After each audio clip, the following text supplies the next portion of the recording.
Hey everybody, this is Scott Presler. Give it just a moment for people to please join us, and we'll begin in one moment.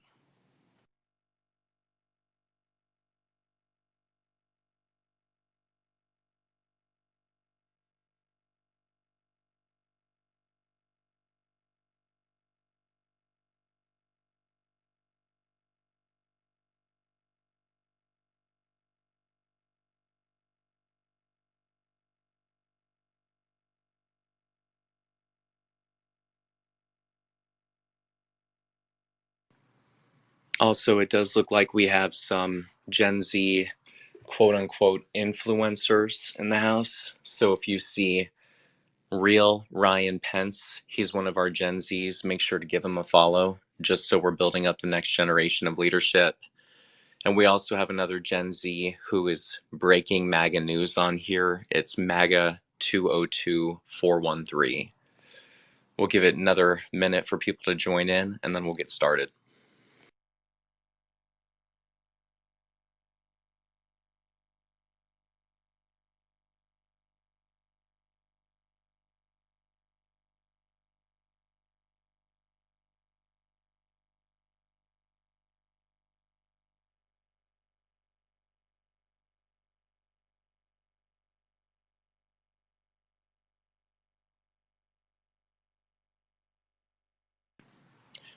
Okay, well, thank you everybody for spending your Friday evening so far with us. You know, yesterday was a historic day for our nation. We have a former president of the United States who's indicted, who is running again for office, which we all know this is nothing more than a politicized weaponization of the government to try to stop a former president from becoming president again. And I think the goal of this space and why I'm here today is what has happened in the last 24 hours since the news of the indictment broke. What has happened in the magosphere, in Macedonia land, in DeSantis land? Honestly, I can't tell you. And that's why I'm here today, because I don't want us to just post on social media, whine about what's happening, complain about it, and rinse and repeat day in and day out until the election happens in 2024. What tangible steps can we make now in this present moment to prepare for victory this November, which ultimately is going to lead to us making Joe Biden a one-term president and restoring power in 2024? Those are kind of my goals and where my head is at. And so our co-host today is Casey Gale. He lives in Utah. And so if anybody is in the Utah area and you are interested in making sure that Mitt Romney is defeated and is no longer going to be in the United States Senate in 2025, then I want you to please reach out to Casey Gale. We are also joined today. We have Christian Ziegler, who is the current chairman of the Florida GOP, who is here with us today. And he's offered some advice and counsel and guidance for how he was able to make the Florida GOP, in my opinion, objectively, one of the best state parties in all 50 states when it comes to Republican Party activism, voter registration, and getting people to vote early, which led to a 1.5 million vote victory in the 2022 election for Governor DeSantis. And so, just as a beginner, I want to preface this conversation with, I know that everybody's focused on 2024, and I understand the importance of having a candidate that we can all get behind and coalesce. But we have to remember 2023 is an election year, and we must use the momentum of victories this November to ultimately push us in the direction of being able to be successful next year. So please, I want you to focus on these next following states, and really, even if you're not living in them, keep your attention on where we have the opportunity to either flip governorships, etc. So right now I'm in Louisiana and I'm currently in Lafayette. The reason why I'm here in Louisiana is because this October they have a jungle primary, and whoever wins with 50% plus one of the vote in October is going to be the next governor of Louisiana. If no person reaches that number, then it goes to a runoff election. But our goal is we want to win outright in October. So then we're going to have the momentum to send all of our Louisiana activists to help Mississippi, because Mississippi has a gubernatorial election as well this same year in November 2023. And so our goal is to hold that governorship in the state of Mississippi. Now, you can argue with me, and I may be incorrect, but I believe that Tate Reeves is vulnerable. And anyone saying that Mississippi is just going to be a hold for the Republican Party, I think is discounting the ability of the Democrats to win in off-year elections. And I do know that Stacey Abrams is working right now in the state of Mississippi, and she's using the same battleground plan that she used in the state of Georgia to do voter registration and electioneering. So we cannot discount that Mississippi is just going to be a Republican state. We have to fight for every state across the union. So that's Louisiana, October, Mississippi, November. We also have our gubernatorial candidate in Kentucky. Kentucky currently has a Democrat governor, a two-time Democrat governor. This is our opportunity this year to flip the governorship from blue to red, and then we'll have a trifecta state government that we can actually pass legislation and make sure that we are preparing for 2024. Now, the last three states I think are important kind of nationwide, because in 2021 we all saw with Chattarelli, he almost in the state of New Jersey won the governorship in New Jersey. This year we have state legislative seats that are up, and we are only 6 state assembly seats from taking the House in the state of New Jersey. Now they have a Democratic governor, House, and state assembly, meaning the Dems can pass everything they want.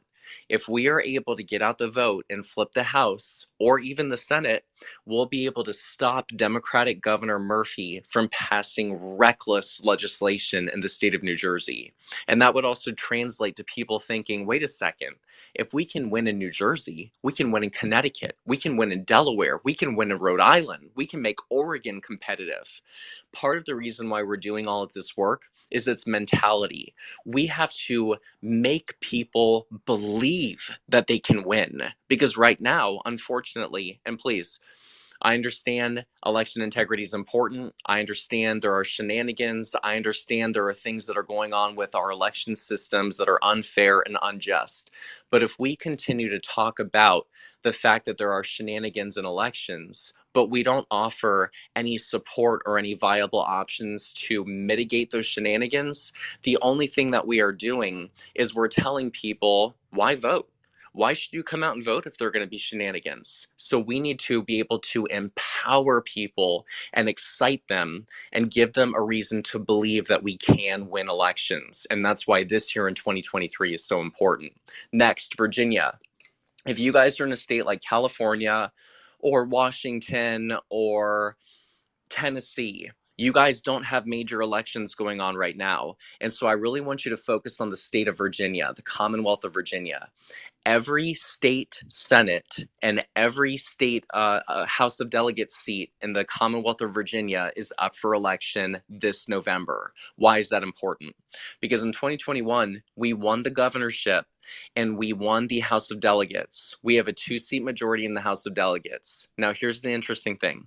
We recently lost a state Senate seat in the Commonwealth of Virginia by 700 votes that we shouldn't have lost in Virginia Beach, Virginia. In part, it's because the Democrats did early voting. The Democrats did mail-in voting. The Democrats did legal ballot harvesting, and they flipped a Republican seat because they used an all-of-the-above approach to voting, and we did not.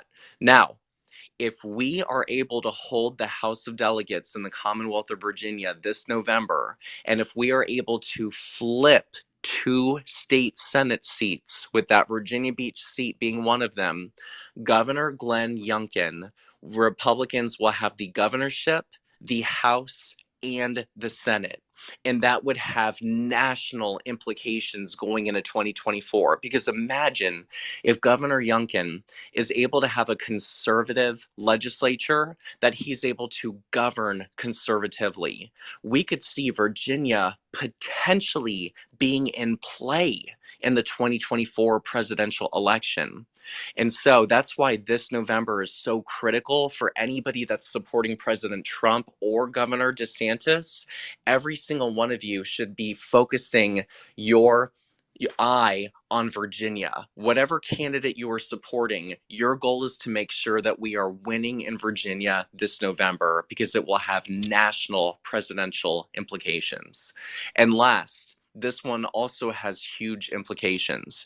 The Commonwealth of Pennsylvania. If you guys remember, I was hooting and hollering, and I was trying to get anybody who would listen to me to talk about the Wisconsin Supreme Court election. Well, we lost. And now there are several things that could be overturned in Wisconsin. We're waiting to see if there's going to be any litigation on voter registration and mail-in ballots and mail-in drop boxes, etc. But in the Commonwealth of Pennsylvania, we really have dropped the ball over the last decade because the Democrats had a 5-2 majority on the Supreme Court, 5 Democrats to 2 Republicans. Now, the only reason why there's a Supreme Court race this year is because, unfortunately, one of those Democratic Supreme Court justices passed away, meaning that the current makeup of the court in Pennsylvania is 4 Democrats to 2 Republicans. So we, this November, had the opportunity with a woman by the name of Carolyn Carluccio. She is our Republican Supreme Court candidate in the Commonwealth of Pennsylvania. We flip this seat. The Democrats will only have a narrow 4-3 majority on the Supreme Court in the Commonwealth of Pennsylvania. And one of those 4 has shown to be a swingy Democratic Supreme Court justice. So if we play our cards right, this will have national implications because I promise you, Milwaukee, Madison, Wisconsin, Philadelphia, Pittsburgh, Pennsylvania, the troubled children in the troubled states are going to have litigation that is going to come before the Supreme Courts in those states. And that's why we must win these types of elections. And I want to give you the most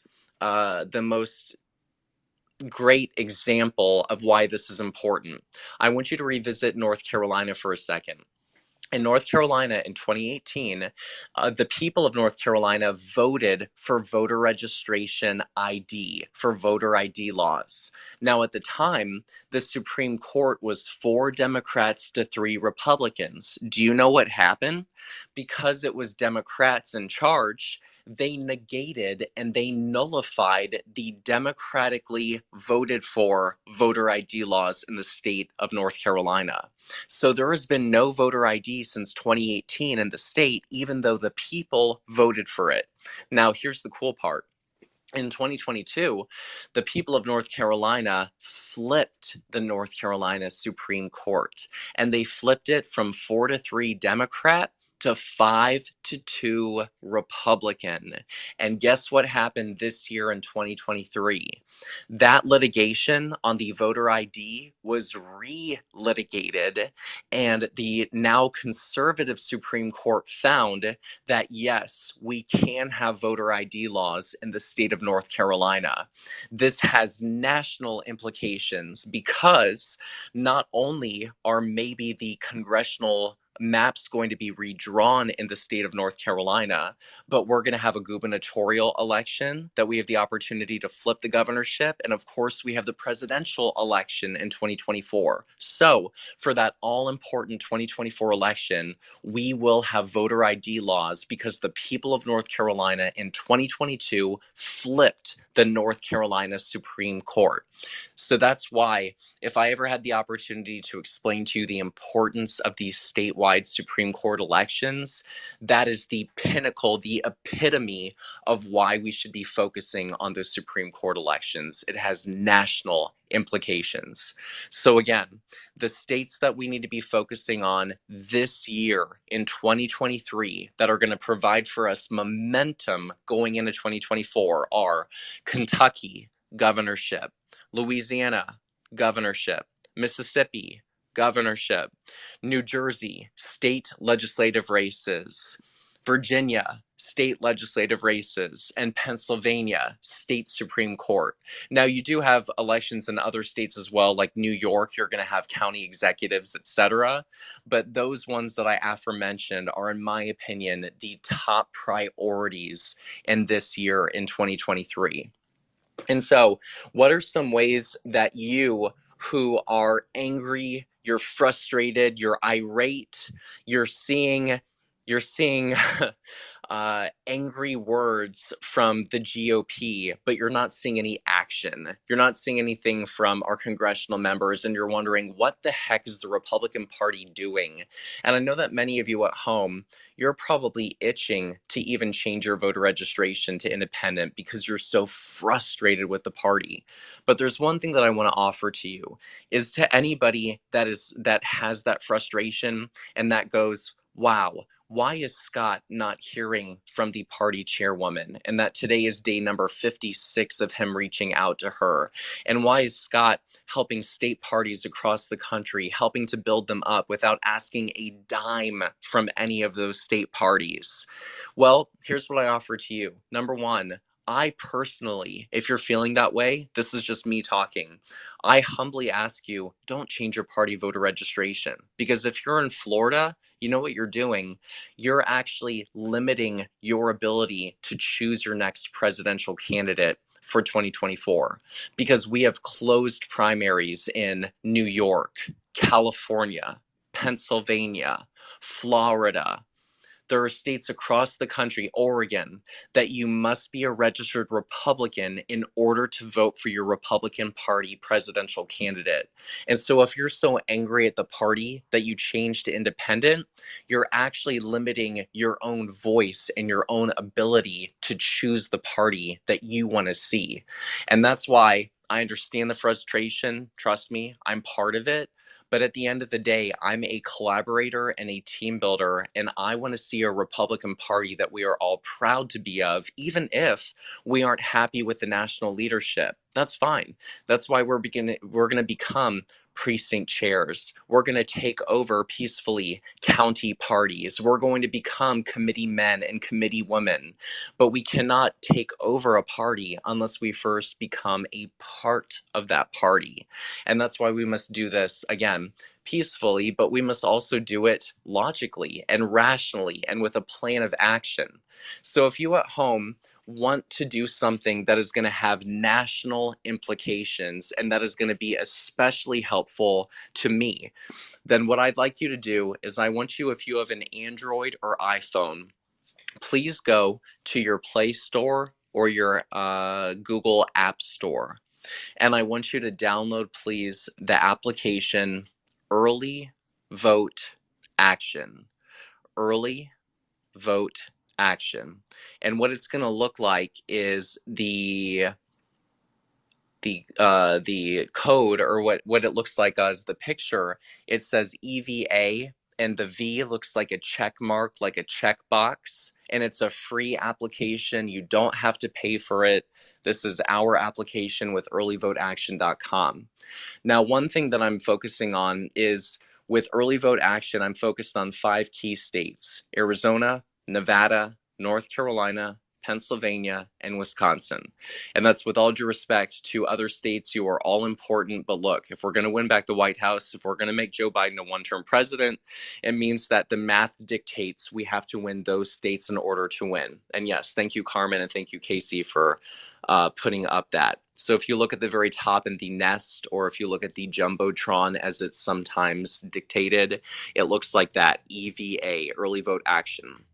Now, Pennsylvania is probably one of the states I'm focused on the most because we win Pennsylvania, and that's going to give a great likelihood that Joe Biden will be a one-term president. Because then Ohio, Wisconsin, Michigan, many of those states likely vote together, especially if we're getting the Commonwealth of Pennsylvania. And so, what I've done is we have the data for 1.2 million unaffiliated voters in the Commonwealth of Pennsylvania. What does that mean? An unaffiliated voter is somebody who is neither a Republican or a Democrat or Constitution, Green Party, whatever. They're a person who is quote unquote an unaffiliated or independent voter in the Commonwealth of Pennsylvania. Pennsylvania is a closed primary state, so they are not able to vote in primaries. They lose their ability to have a voice in the primary. So, how it's going to work is when you download the application and you click on it, it's going to come up with a page, a home screen that has tweets on my social media. And what I'm going to do for y'all is I'm also going to have a guide that says all of this information, but this is something for you to hear on an auditory level. And then in the top left-hand corner, you're going to click on three kind of diamonds or arrows. When you click on that, it's going to come up with a page that says make phone calls, contact, knock on doors, add a voter. At some point, the application will ask you for your phone number. Please put in your phone number. Now, the cool thing about this application is unlike Advantage Mobile or Campaign Sidekick, you don't need me to give you a password. I don't have to give you a login. I don't have to follow up with you or do all of this work getting you set up on the application. Once you put in your cell phone, that's it. You have access to the application. And then what I'd like you to do, please, is it's going to ask you for push notifications. Please, yes, click yes on push notifications. Why? Because I'm going to have these campaigns, quote unquote, where people can make phone calls all across the country. Whenever we get a new campaign, you'll receive automatically a push notification to your phone saying, Carmen, there is a new campaign on early vote action for Pennsylvania unaffiliated voters. And then what that does is that means one fewer email coming from me, one fewer phone call coming from me, one fewer opportunity that I have to reach out to you, that the push notification is automatically sending it to your phone. So it's going to save time, it's going to save money, it's going to save resources. So it's a big help if you do the push notification. Now, let's say you want to make phone calls. So again, top left-hand corner, you click on the three arrows. You're going to be directed to a screen that says make phone calls, add a voter, register to vote. You're going to click on main phone calls. After you click on main phone calls, it says, for example, Pennsylvania unaffiliated voters. You're going to click on that. Now, here's the cool thing. It's going to give you 25 voters to start in the Commonwealth of Pennsylvania. And it even shows you their ages. If you're looking through, you see that you're getting 18-year-olds, 50-year-olds, 70-year-olds. You're getting people across the gambit in the Commonwealth of Pennsylvania. So it gives you an idea of how to mind your language or to know the audience to whom you're speaking. Now, what is our goal when we're calling a voter in the Commonwealth of Pennsylvania and doing unaffiliated voter registration? Here's the way that my methodology works. And I'm open to suggestions and I'm open to constructive criticism.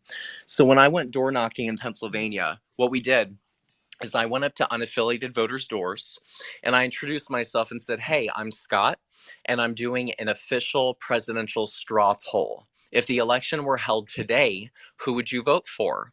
President Biden, President Trump, Governor DeSantis, and RFK Jr. And sometimes the voter would indicate to me directly who that person was. So the goal is if I say to a voter, here's the straw poll, and they say Trump or DeSantis, boom, they've just told me that they want to vote for a Republican. So then my goal is I would go straight into wonderful. Our voter registration records show that somebody in this house is an unaffiliated voter. The thing is, In Pennsylvania, you must be registered with a party in order to vote for a candidate. Trump and DeSantis are both Republicans. So we need to get you changed from unaffiliated to Republican. And I can tell you firsthand, because I want you guys to know that I'm not just asking you to use this application. I have personally made phone calls on this app myself. I personally knocked on doors myself using this methodology, and I can tell you firsthand it works. I went to a Filipina immigrant's door, and within 5 minutes of talking to her, she invited us into her home, and I was able to change her voter registration from independent to Republican from simply using this methodology. Now, with her, here's part two. So let's say that I start off with a presidential straw poll and nobody indicates who they like. Then, if you're looking at the phone call where it has a script for you on there on the early vote action app, underneath this straw poll, it has an issue-based question. So what I do is I say, okay, well, that's fine if you don't have a candidate right now. What issues are the most important to you? Or is there a reason why you would vote for a presidential candidate? Is there an issue that's of very strong importance to you? And so a lot of voters were talking to me about high food prices, gas prices, the economy. That was an issue that was very important to people. And so with the Filipina immigrant, I said to her when she said that, food prices are out of control, I said, do you believe that food prices are now more expensive than they were 3 years ago? Because I really wanted to hone in on the fact that life was better under President Trump, that it's more expensive now under this administration in 2023. And so, using that issue based system, we have four issues: the climate, the jobs economy, immigration, the border, and last, which is crime and public safety. Now, even if we're not able to delineate how somebody believes, what we're going to do, and this is something that's very critical to our success, is we're not just going to contact these voters once. We're going to do a follow-up campaign with these voters. And so, for example, if somebody indicated that they were strong on immigration, the border, or crime, public safety, or jobs economy, then we're going to use language to make sure that we're touching on that issue that speaks to that voter in order to try to get them to register as a Republican another time. But this is the first contact that we're making with somebody. So it's about getting that data from them, getting that information. So then in the follow-up campaign, we're going to speak directly to what the voter wants, what the voter needs. So if you're on the phone call, you're going to have on the early vote action app, once you click on call, you're going to have those 25 names. So for example, you're going to click the call button, which I believe is a green button. Now, when you go on there, it doesn't have the script right away. And here's the part that confuses some people. You're going to click on the call button again, but don't freak out.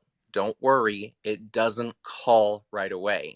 What it actually does is it provides for you the script. It gives you an idea of what you need to say to the voter.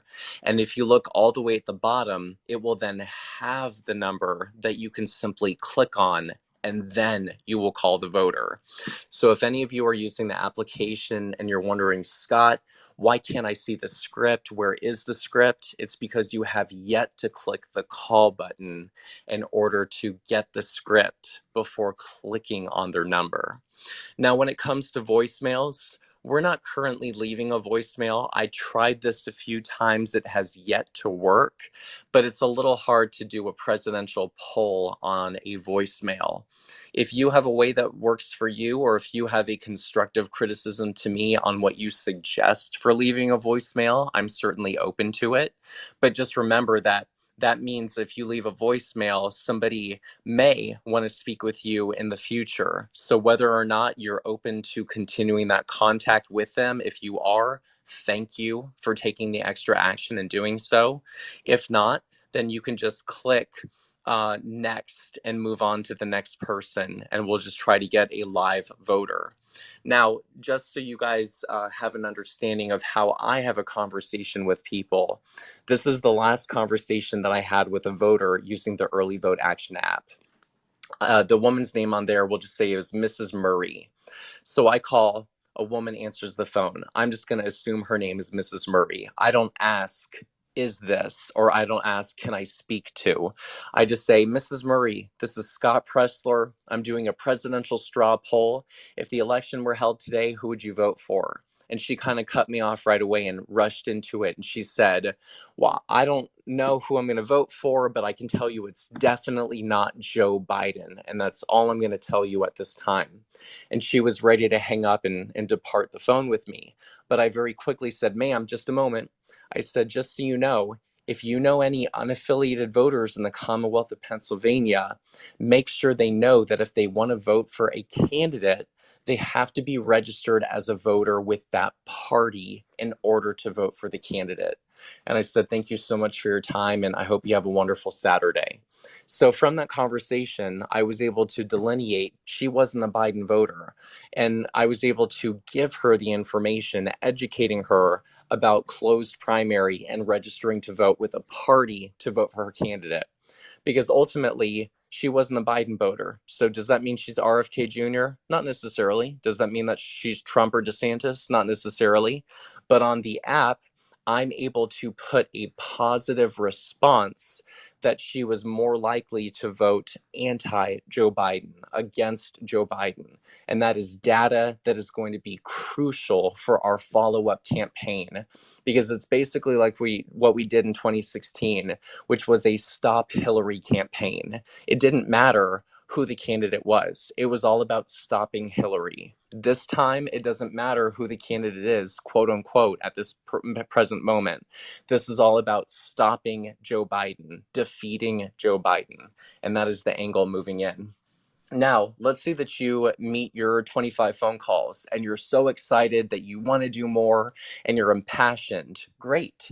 Then what you're going to do is it literally says make more phone calls and you'll receive 25 more. So you can do as many phone calls as you want. You can do as few phone calls as you want. But remember, we have data for 1.2 million unaffiliated voters in the Commonwealth of Pennsylvania. And if you guys want to freak out the Democrats right now have an advantage of 465,000 more Democrats than Republicans in the Commonwealth of Pennsylvania. For context, there were 1.2 million more registered Democrats than Republicans in the 2012 President Obama years. So we have been able to narrow that Democratic advantage to where it is today within that time frame. And Christian Ziegler, the chairperson of the Florida GOP, will tell you that just a few years ago, the Democrats had a voter registration advantage of 450,000 in the state of Florida. And now there are, Christian will tell you better numbers than I will, but I believe there's a 450,000 more Republicans than Democrats in that state. And so what I'm saying to you guys is today's Pennsylvania is 2012's Florida. And if we focus on a robust voter registration operation, I firmly believe that using this practice of translating the unaffiliated voters and converting them to Republicans is not only going to give us data, it's not only going to create that rapport with the voter, but it's also going to make sure that going into the next 4 years, 5 years, that we can take off Pennsylvania from the table and crack the blue Democratic wall that they are going to need and expect in order to vote for Democratic presidents from now on. With that being said, let's get to a couple hands while we're still on the topic of early vote action. And I want to make sure that I'm answering any questions that have to do with the application, early vote action, making phone calls into the Commonwealth of Pennsylvania, and maybe even explaining again why that's so important, why somebody in Oregon or Washington or Connecticut would be spending their time making phone calls into the Commonwealth of Pennsylvania. So Casey, my co-host, is going to help me as people are requesting and wanting to come up with any questions. Yeah, absolutely. So just a bit of housekeeping. When you guys do get a mic, and by the way, thank you for hosting, Scott. So those that do get a mic, when you do get one, please make sure you hit the mic, the little heart with the plus sign on the bottom right corner of the screen next to the purple pill, and raise your hand. We're going to try to keep a little bit of a level of decorum here. But Scott, before we jump to any hands, while people are putting hands up, a lot of people in the conservative movement are or have been familiar with people pushing same day voting. I agree with your opinion. I've heard it before. Several others have, but could you just touch a little bit on why the push for early voting and why that will help the Republican Party take back the White House and other seats?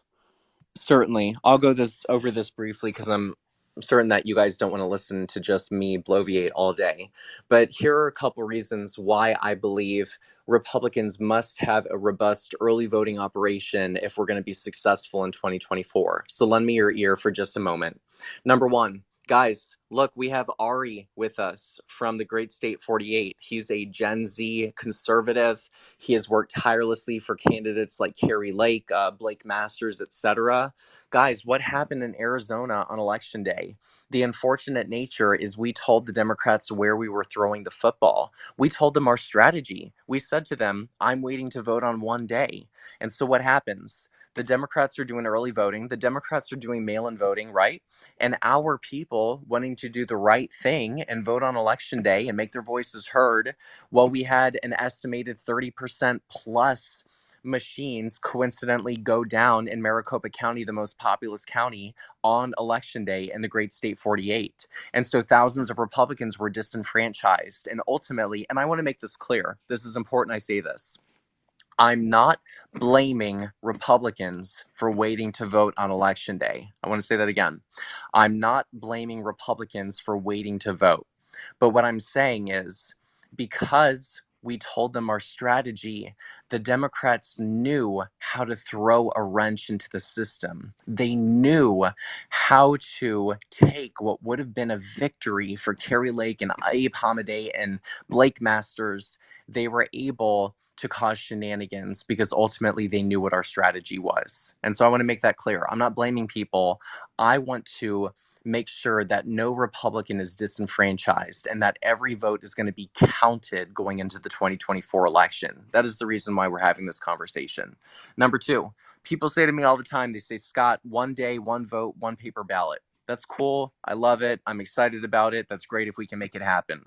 We can't make it happen in California, Washington, New York, Oregon, Pennsylvania, Michigan, Wisconsin. It's not happening. Why? Because we're not in control.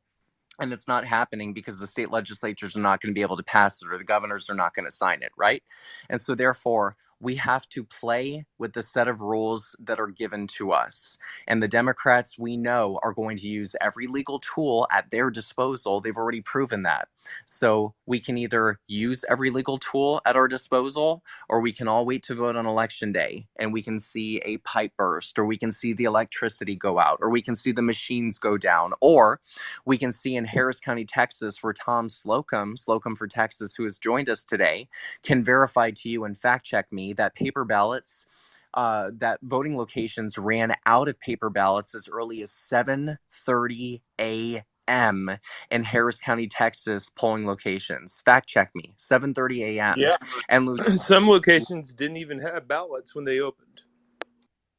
Exactly. So imagine I'm a Republican. I'm trying to do the right thing. I'm trying to vote on election day. I want to vote for my candidate. And I come to my polling location an hour and a half on the polls opening. And I'm told, I'm so sorry, you can't vote. We don't have any paper ballots for you. And again, it's my goal to make sure that doesn't happen. 9:30 a.m., Luzerne County, Pennsylvania, ran out of paper ballots. Next, let's bring this to the Commonwealth of Pennsylvania. We all know who John Fetterman is. The day before that John Fetterman and Dr. Oz had their first and only debate in the Commonwealth of Pennsylvania, 500,000 Pennsylvanians had already voted. 500,000. Now, 4 out of 5 of those registered voters were Democrats. So, what does that mean? I want you guys to really think of this, and I want you to picture it clearly in your head. Picture a funnel. And I want you to picture a funnel of, at the very top of the funnel is all the voters that a Democrat needs in order to win an election. And then I want you to picture going into that funnel how the Democrats now have 400,000 fewer people to contact because those people have voted, right?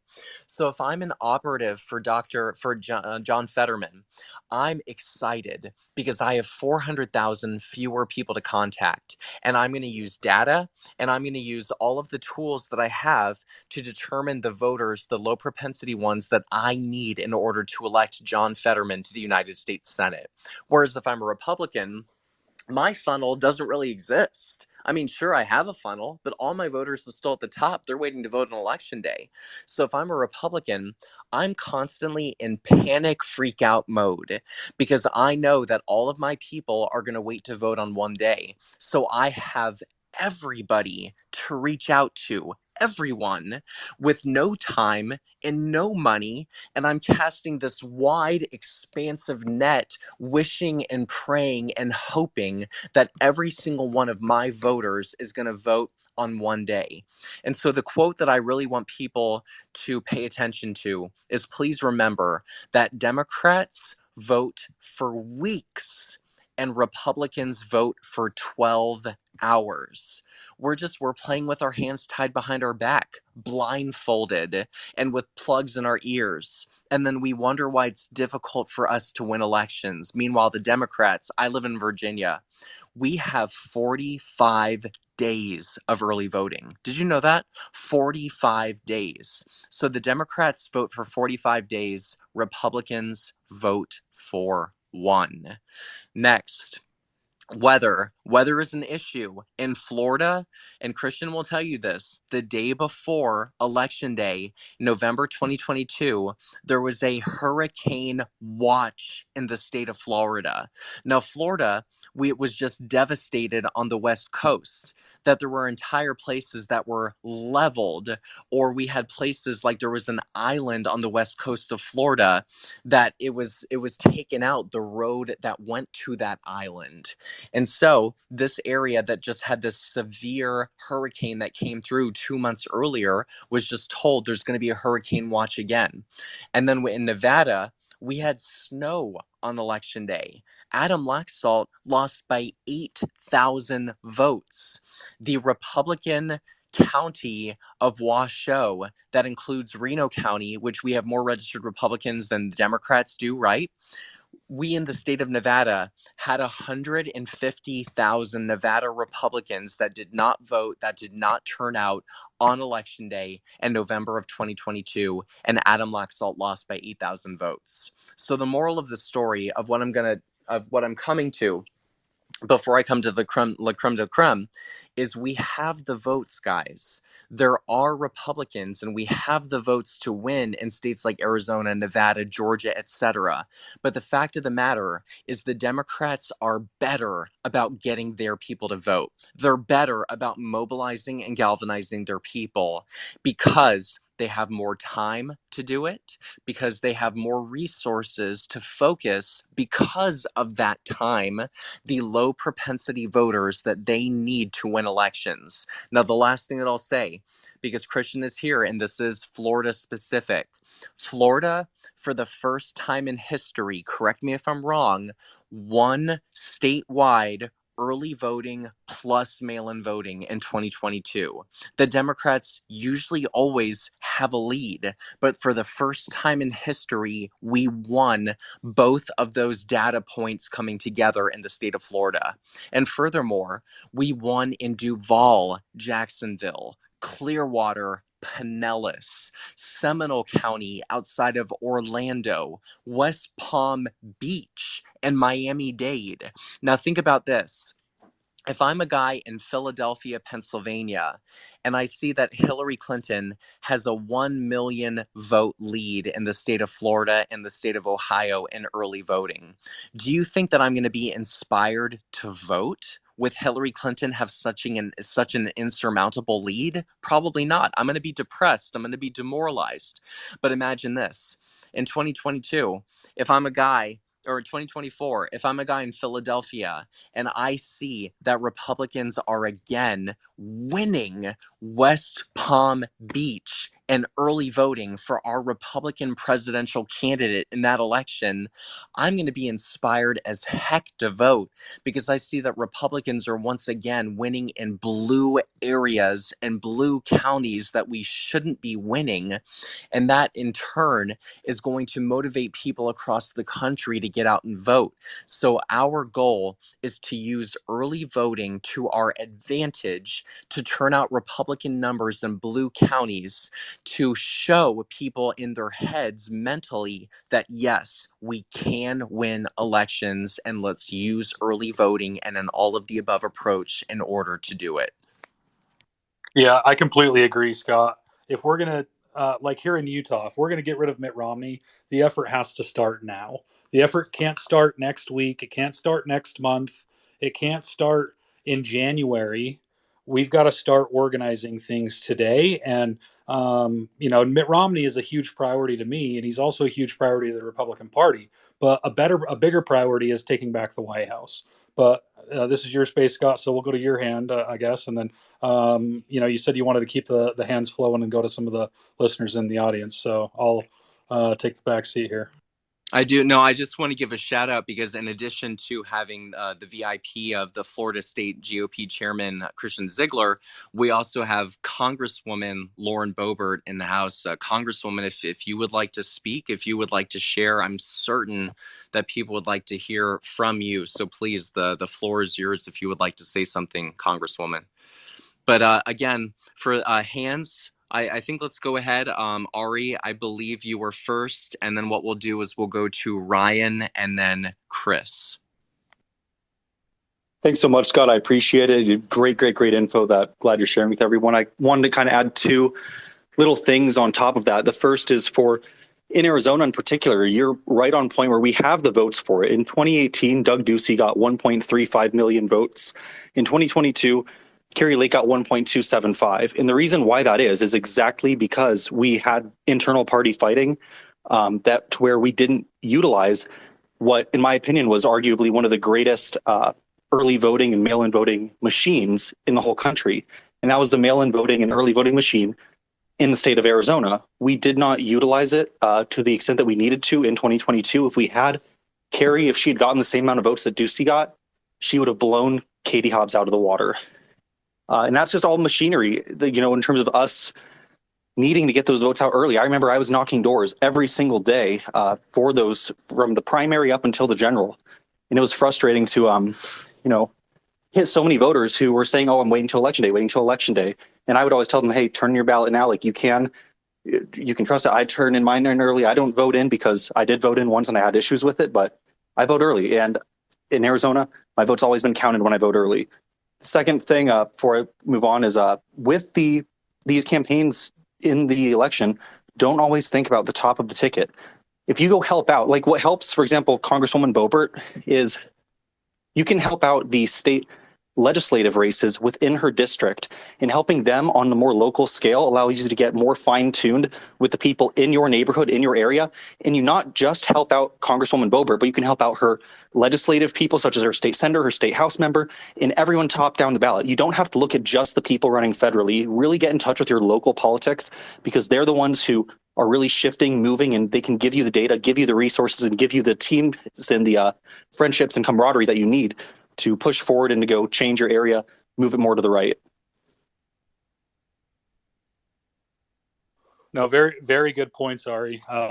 That's something that falls underneath the precinct strategy, and that's where we, as Republican activists, have to get involved and take charge because, well, my precinct chair, he's not active. I asked him to go register voters and clean up the voter rolls, and he left me on red. And it was easier for me to get in contact with Scott Presler than my own precinct chair to make things happen. So if it's going to be something that we want to win, we have to take charge. We can't sit and wait for someone else to do something. We have to get off our couch. We have to put off that one baseball game, going and seeing your kids play a game, and go and make a difference in our local community. And you can make a difference on, for those individuals that are courageous enough, like Congresswoman Boebert, to run for office and represent us. But I think Christian, will go to you, and then Congresswoman, if you have a minute, you want the mic, we'll give you the mic. No, I appreciate it. If you want, just kick it over to the Congresswoman. I don't want to take up her time. She probably has somewhere to bounce to. So I'll hold. Well, hello, everyone. Thanks so much for just letting me crash your Twitter space here. I'm supposed to be memorizing a speech to give tonight. I'm really just pretending, and I'm going to run my mouth on stage and say whatever I want. So that'll be fun. But I'm so glad that you're having this conversation. And Scott, thank you so much for everything that you do. I cannot say thank you enough. I was so happy. I sent Charlie Kirk a personal message thanking him for his pledge to your efforts. I know that you will use that very wisely, and I know that it will be successful, and I hope that there are many more large pledges that come your way, because you really are moving the dial in these battleground areas. And thank you so much for talking about ballot harvesting. Now, as Republicans, we tend to be purists, and that's great. We want to do things the right way, the way things should be. However, Democrats have got in and they have changed our election laws at a state level, where election laws should be changed at the state level, not the federal level. We don't want a federal takeover of our elections, but they've changed them in a very negative way. And Colorado is a great example of that. We've had universal mail-in ballots for about 10 years, and that's when Colorado went blue. But Democrats are really wise at organizing and harvesting these ballots, collecting these ballots. While we are busy chasing voters, they are chasing ballots. And this is why they are taking over our cities, our counties, and our states. And we have got to play the game by the rules that they have put in place. In Colorado's 3rd District, where I represent, I am planning to put together the largest Republican ballot harvesting system that our state has in this next election. I won my last race by 546 votes. We had a recount. It was very close, and we already know that we have the media against us. They let my opponent self-define as a conservative businessman, having served on an Aspen City Council for 10 years with a very extreme liberal voting record, and the media wouldn't touch that. So we can't count on the media to carry our message for us, but we have to get out and do the work. And Scott, just as I'm praising you, I feel that sometimes too when people come to me and say, thank you for what you've done. Thank you for speaking out. But I always encourage them to do the same. I was a 33-year-old mom, and I said, enough is enough. I have to do something to be a part of the solution. And if that's encouraging people or casting my vote or whatever it takes to be influential and get other people on the ground moving, then so be it. That's what I'm going to do. I literally put my personal life on hold to do my part to serve our country, to get it back on track. And, I'm very happy and grateful that people trust me to be their voice in Washington, D.C., but I need them to be America's voice back at home and encourage people in these local areas, in the precincts, to get out and vote. Scott, I love that you said, you pointed out how many weeks that Democrats are casting their ballots when we are doing that for just a few hours on election day. And I understand that's righteous, that's virtuous to our beliefs, but it's not getting the job done, and we are losing elections because of it. So we have got to get out there early. Another thing that I saw in my election is I was traveling my massive district. It's half the state of Colorado. And I was out there every single day talking with people. And the most common response I got from people was, "It's okay, you've got this."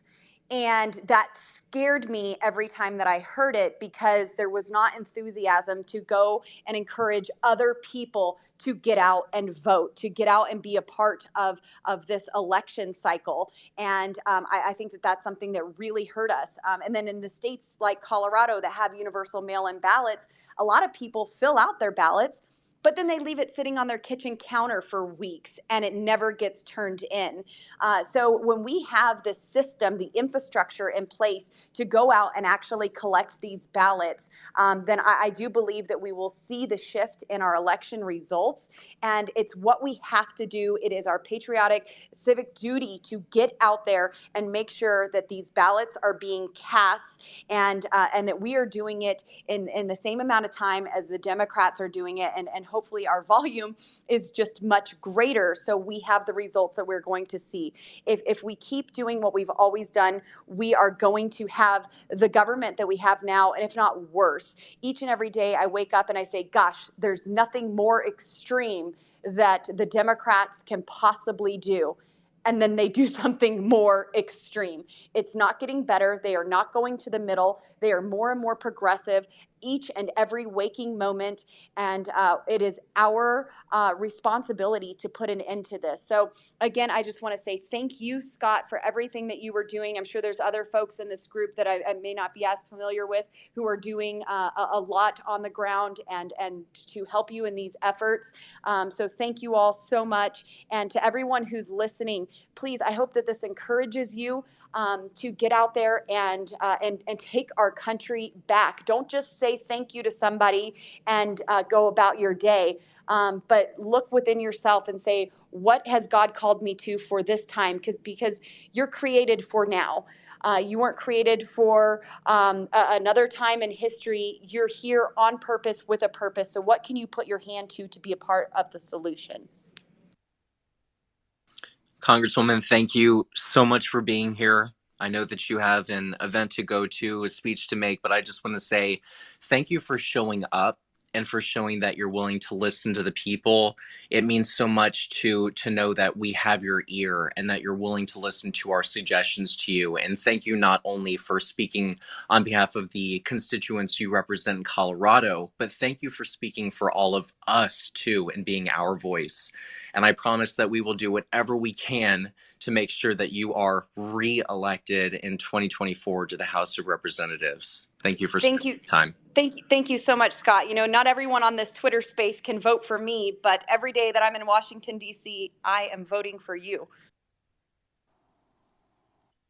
Thank you. Thank you so much. Hey, Lauren, I want to say a quick hello too. Really appreciate what you're doing. Hey, Jim. And by the way, guys, anyone that is in Colorado, you have 3 centers of concentrated votes there, Pueblo and Durango and Grand Junction being the largest. But there are a dozen or more other cities that you've got to get to for her to be able to be successful at making sure all the votes get tallied in her favor, all the ones that are there. And I've run statewide campaigns in Colorado. I know how challenging that is, but I didn't have to deal with mail-in voting. That was back when we still just had early voting 20 days in person. This is a massive undertaking. And so anyone that can be helpful to Lauren needs to, because we definitely need her in Washington, D.C. And I'm just glad to count her as a friend. She's a fantastic leader. And I've served in Capitol Hill, and I know how tough that is as a chief of staff. And she's awesome. So definitely help her out in any way you can.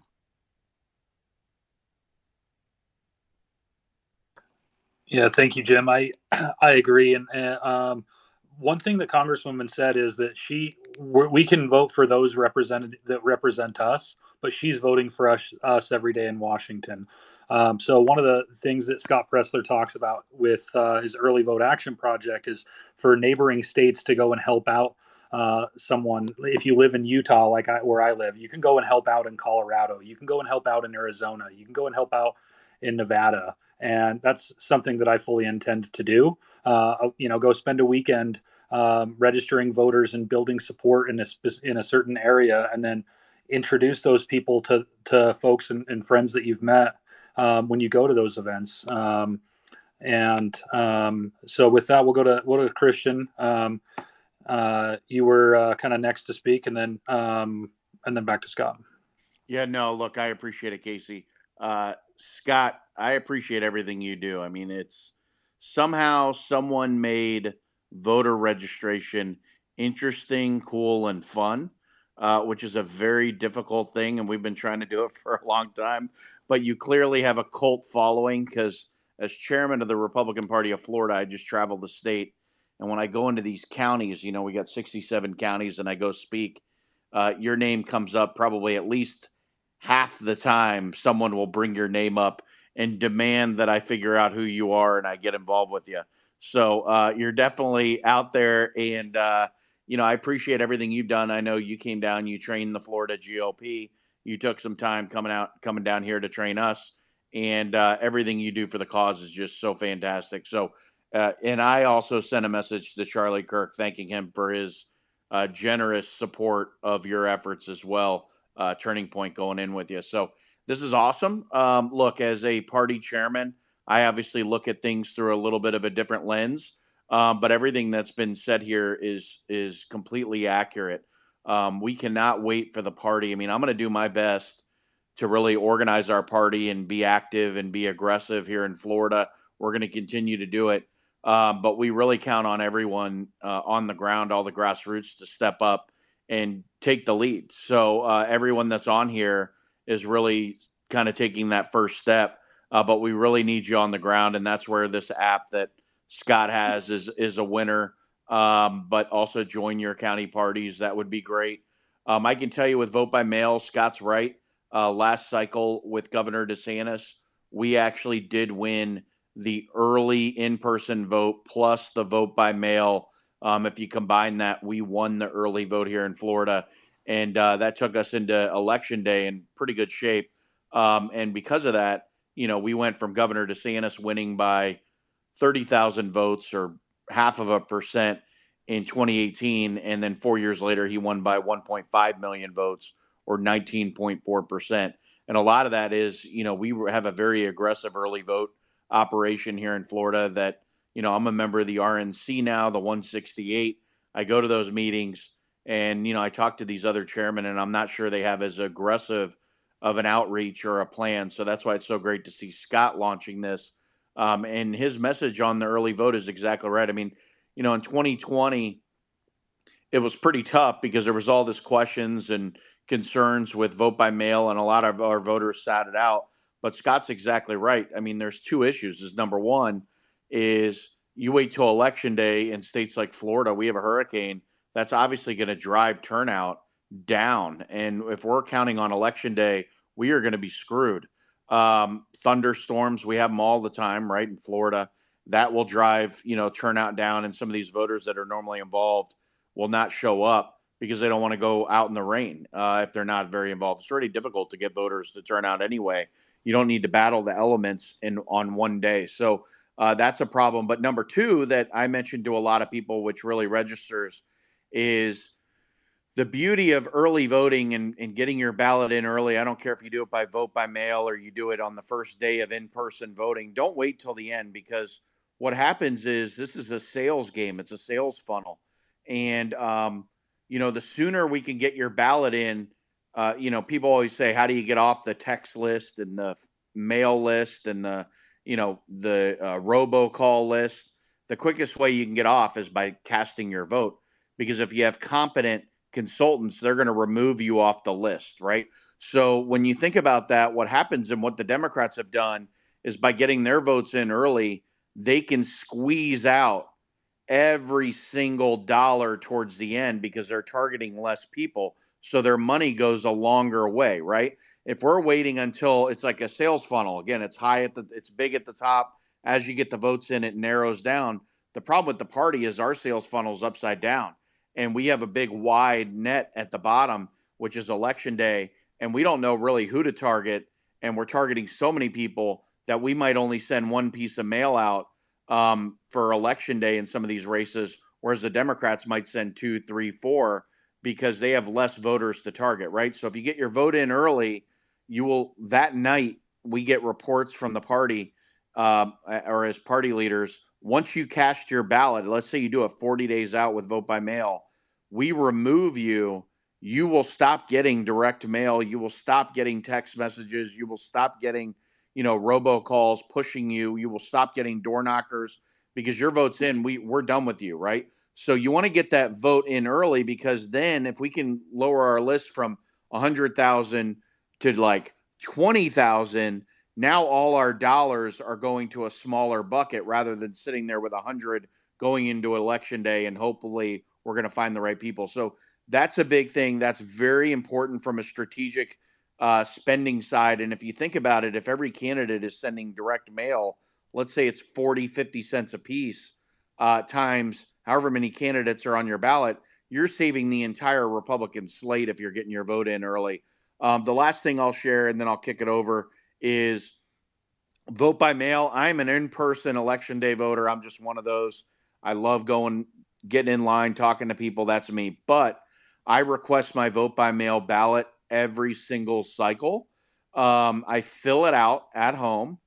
I seal it up and I put it in my desk drawer just in case I go out of town, I'm in the hospital, whatever. My wife can turn it in for me. In Florida, you can request a ballot, fill it out. You can rip it up and still go vote in person. So it's my insurance plan. So even if you don't like vote by mail, every Republican should request it, fill it out, put it in your desk. You can actually walk it into the ballot box, or in the ballot location, which is very helpful when you have a long ballot. But the other side of it is if you sign up, you are going to get a ballot automatically. In Florida, for example, and a lot of states do this, is you will get a ballot automatically for every election for the next cycle, right? So for the next 2 years. So what better of a reminder if every Florida, Republican was signed up for vote by mail that they are getting an automatic ballot mailed to them and they look at it and go, oh, there's an election coming up. So for those low engaged voters, it's very, very helpful. It's a free reminder that's sent out by the elections office. And frankly, the Democrats have figured this out. They've taken advantage of it and they're operating a lot more efficiently than us because of that. So, again, I just want to thank everyone being on this call. I thank Scott Presler. I love the guy. I mean, it's fun watching him go around. I'm a little upset with him because he's not spending so much time in Florida. But I know why he's doing it and he's delivering these other states. But thanks for hosting this, Scott. Look forward to future ones. And if anyone has any questions or needs anything from the party, whether it's in Florida or anywhere else, just send me a DM or send me a message or ask a question here and I'll be happy to help you. Thanks, guys. Thank you. Yes, the chairman is very accessible. He's often in these spaces. He listens. So, yes, you can also connect with the chairman of the Florida GOP, Christian Ziegler. Now, I do want to give a brief shout out just to some people within this group because I think it's important that we're connecting people with each other. So, again, if you're in the state of Utah, one of our co-hosts is Casey Gale. Please connect with Casey because I've taught him how to do voter registration and he will get you in the loop and make sure that you're getting involved locally to do voter registration, joining your GOP, etc. If you're in Houston, Texas, our other co-host is Tom Slocum. Now, Tom will get you involved either with your local GOP or get you connected on how you can become a volunteer deputy voter registrar in the state of Texas because they have a whole different system when it comes to voter registration. If you're in Arizona, I want you to connect with either Ari Bradshaw, which is Ari Bradshaw AZ, or we are also welcomed by Marissa Hamilton, who's with EZ Marissa Hamilton in the state of Arizona. I believe she's in Phoenix in Maricopa County. We're also joined by Michael Casey, Michael Casey underscore. He lives in Bergen County, New Jersey. Don't hold that against him. So if you live in the state of New Jersey, please join Michael Casey because, again, we have state legislative races this year. We're also joined by a representative from the state of from West Virginia, who is in here with us as well. And we have Lou, nice to see you. If you live in the Delaware County, Pennsylvania area, please connect with MAGA 202413. He's a Gen Z living in the Delaware kind of Philly area if you're in Pennsylvania. And back to you, Casey. Yeah, with going to the next hands, Tom, you're co-hosting, so go ahead, and then we'll go to Yeah, Ryan. I just wanted to say briefly, Mr. Ziegler down there, you're telling me that what we're planning on doing worked in Florida, and Florida now has a huge voter advantage down there. So you're saying what we're trying to do here actually does work. Is that correct? I just want to be real clear about that. No, it works. I mean, look, we gotta vote early. We gotta get this stuff in. I mean, we're fortunate because we go very aggressive with our voter registration. As Scott mentioned, during the Obama years, there were 850,000 more Democrats than Republicans back in 2008. As early as when the governor took over DeSantis in 2018, there was 250,000 more Democrats. Today, there's 470,000 more Republicans than Democrats. We flipped the state for the first time ever in 2021. So the voter registration is obviously the key at the beginning. That gives you your head start. After voter registration, then you start looking at getting ballots in people's hands with the vote by mail and the early voting. And that will give you a head start once the election kicks up, right? So voter registration's a good head start leading into the election. That early vote is that head start once the election kicks in, but we need to get those vote by mail requests in early. There's no reason. I will tell you in Florida, my strategy right now, or we're focused on two things: voter registration, number one, and then three things really. Voter registration, number one. Number two is the early vote, getting people to sign up for vote by mail ballots. And then number three is obviously recruiting volunteers and raising money, right? So yes, it does work, Tom. This is how we can either sit around and do nothing and wait until we get into August or July or as we get closer to the election, or right now, a year and a half out, we can actually start taking steps that are going to lead to victory early. So that's why what Scott's doing this early and he's doing around the country is so vital. It will give us that head start.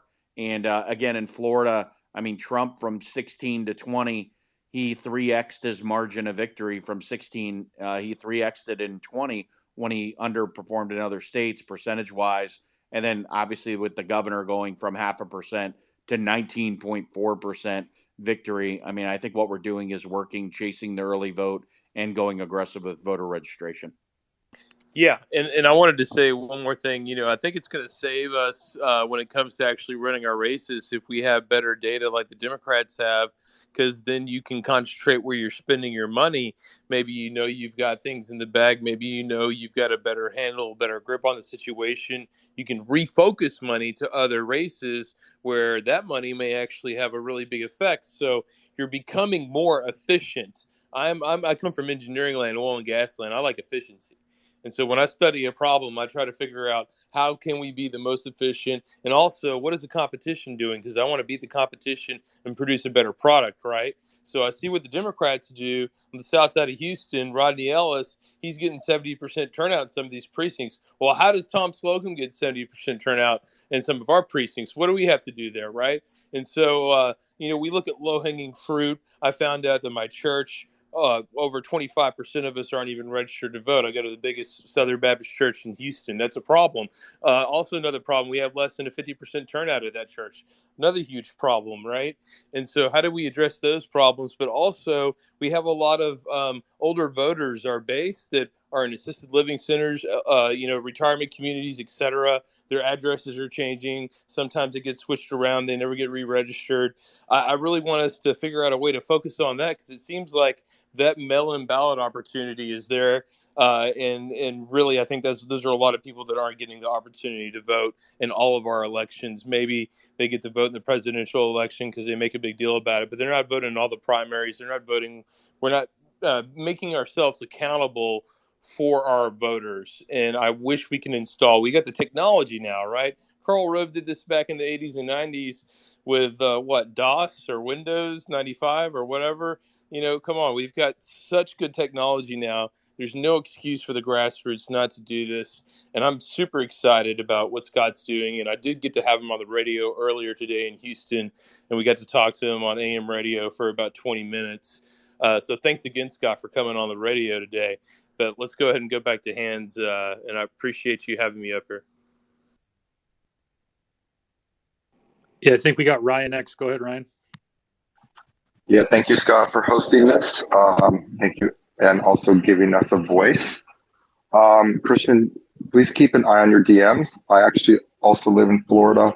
I started an army of influencers of Generation Z, and it's important that we take back that generation, and because that's our future voters. Those people right now are, I would say, some very liberal, could be centrist, but they are definitely just disenfranchised of Joe Biden and just his radical administration. I want to go back to New York in 2022 and how important blue states are. Lee Zeldin lost by just 5% to Kathy Hochul, and we won a bunch of congressional seats in that state. Virginia, go back to 2021, we won the governorship. Those blue states won us in 2022. That's the only reason why we won the House. So just because we want to say there's shenanigans or, this cheating and everything like that, we can't give up on those states. We can't give up on America, because if we give up on America, we're done for. So we got to keep up. We got to keep doing something. Get out. Next election, 2024, we got to bust our ass and make sure Trump or DeSantis or whoever the nominee is sitting in that Oval Office. And Joe Biden is hopefully getting indicted for the crimes that he has committed. But right now, our main focus is ballot harvesting where it's legal, mail-in voting, and early voting. That is the most important thing that we have to focus on. It's not just in Florida, Arizona, Wisconsin, Pennsylvania, maybe even Michigan. We got to focus on every state, no matter where it is, across the nation, because those congressional seats won us in 2022. The Senate is going to be next up in line especially U.S. Senate. Thank you. Thank you. So just so we can keep hands moving and we want as many voices to speak as we can, I am going to start rotating some of you who have spoken, so don't take it personally. And if you would like to come back up, we will cycle you through again. I just want to be respectful of everyone. And again, if you're a Gen Z, we want to connect everyone together. So please message Real Ryan Pence. He's a Gen Z. You can also reach out to Ari Bradshaw, AZ. Just make sure that we're really building this network and building this connections with each other. But I'm going to cycle some people down and bring others up. Casey, you can keep going. Yeah, I think we had Joshua was next. We'll go to Joshua, and then after Joshua, we'll go to Matt, and then Macho Sid. Thank you. Can everyone hear me okay? Great. I just really wanted to say and really harp on what Scott does. He's a great guy. We actually have a very mutual friend called John Putner, who also speaks highly of Scott Presler. He's an awesome guy. But I really want to harp on, before we get to the mail-in ballots, before we get to same-day voting, it's about knocking on doors, reaching out to the voters. I just can't tell you, when I worked with Wisconsin GOP in 2020, it was in Madison. We had nobody. We had hardly any volunteers, hardly any field staff. Going to knock doors, going to make phone calls. I guess 2020 is a little bit different, and then 2022 is the same thing. It's like it's a repeat process. The Democrats have more volunteers than us. They have a better ground game. It seems like they've had a better ground game than us the last 20 years, 30 years. And I just think we really need to harp on that. We really need to, put the message out to people that it's not just enough of just going on Twitter, bitching and complaining. It's about going out and knocking on doors, going out and volunteering, contacting your state party leadership, contacting your county party leaders. And I just don't think that we harp on that enough. And I'm glad that people like Scott Presler, people like Tyler Bauer of like TPUSA, and Charlie Kirk, they really say that a lot. And I just can't keep on continuing to say knocking doors is not above anybody. Congress, people who run for Congress, they knocked on doors. Ron DeSantis, when he ran for when he ran for Congress, him and his wife knocked on hundreds of doors by themselves, along with other volunteers. And I just really want to harp on, knocking a door, making a phone call, reaching out to the voter. You're an ambassador of our movement to that voter, to that Republican voter, to even that independent voter, to even the Democrat voter. And I want to see us, take back this country. And I just want to see us, do a better ground game. I want us to repeat what we did in 2016 with the ground game. And I also want to repeat, us to repeat like what Obama did in 2008, his ground game. There's this great book called Groundbreakers. Look it up. It's a really great book. But I really want to harp on that. Knocking doors, making phone calls. Being a volunteer. You do matter. You do matter to the world. You do matter to like the movement. You matter to the party, to your local party. You matter to the campaigns. I just can't stress that enough. Knocking a door. Changes someone's life. That's what I'll say. Changes someone's life. Reaching out to somebody on a phone changes someone's life. And I just can't harp on that enough. Thank you so much, Joshua. Thank you. And yes, that's why we're talking about the Early Vote Action app, where people can, at this very moment, if they are excited and they want to help out, they can make phone calls right here. Well, maybe not like right now, but like tomorrow. Tomorrow, Saturday, after 10 a.m., yes, we can start making phone calls to voters in Pennsylvania. So now, Chris, I know that you dropped down, you're back up. So yes, the floor is yours. Hey, what's up, Scott? And wow, what a space, and just so exciting. And so exciting seeing so many younger people on here. And I know we had our little spat back and forth because I had a little misunderstanding. And, we see a lot of people out there that have personal issues and vendettas, and they've got their little hustles going on and stuff. And they're not putting principles before personalities. But you know what? I'm seeing you and I'm watching what you're saying and bringing Christian Ziegler on here. And you really are a guy that puts principles before personalities. And you, not only that, you're dead on right. I'm actually in Arizona right now.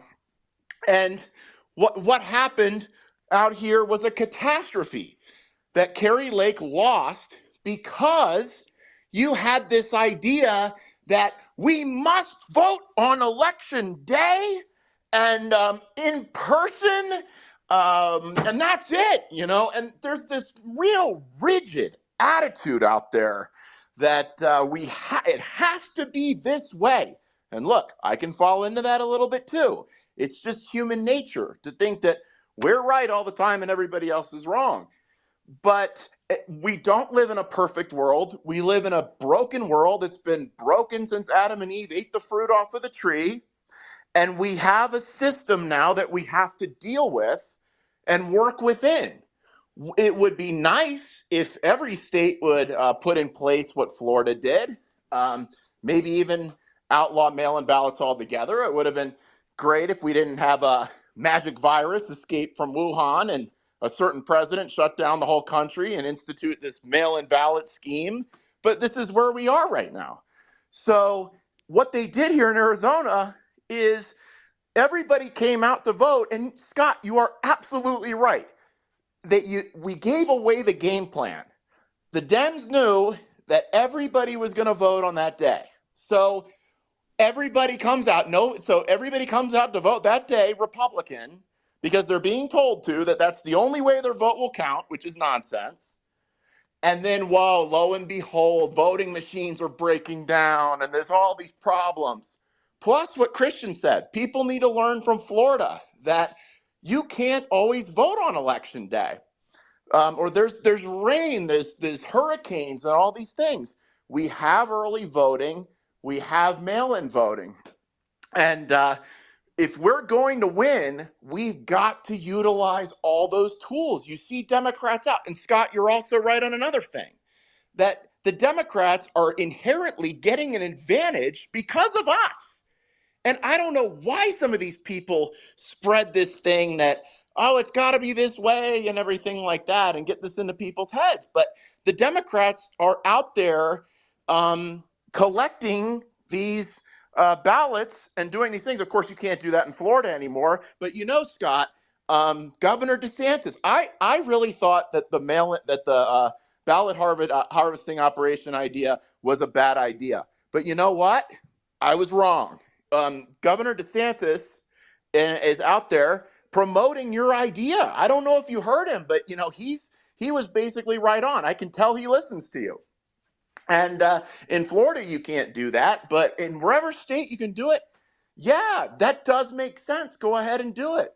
But here in Florida, you can actually see, it's interesting, you can see who's winning because we have our results coming in. So you can see how many Republicans have voted and how many Democrats have voted. And like what Christian said, you saw it coming. You saw that we had a real red tidal wave. There was a red wave in 2022, and it happened here in Florida. And it's not just because of the great Governor DeSantis. It's also because of the way that Christian operated and the way we did this, where what we told it was okay. Hey, go out, vote early, mail-in vote. Okay, we got restrictions on mail-in voting, but mail-in voting is okay. So anyway, Scott, I'm glad that we mended between us, and it was great too that, like, look, we can butt heads a little bit. The founding fathers butted heads, all the time. But the thing is we can come together and say we're on the same team, and then have humility to admit that I've been wrong, and then come back together. And a lot of people are depressed right now. I know that for obvious reasons, the Trump drama, but I'm just so excited right now, and I see people like you, Scott, and I see Governor DeSantis, of course, but people like Christian, a lot of younger people, and there's just a lot of energy coming up on our side. And I am just very excited about the future, and thanks for letting me speak.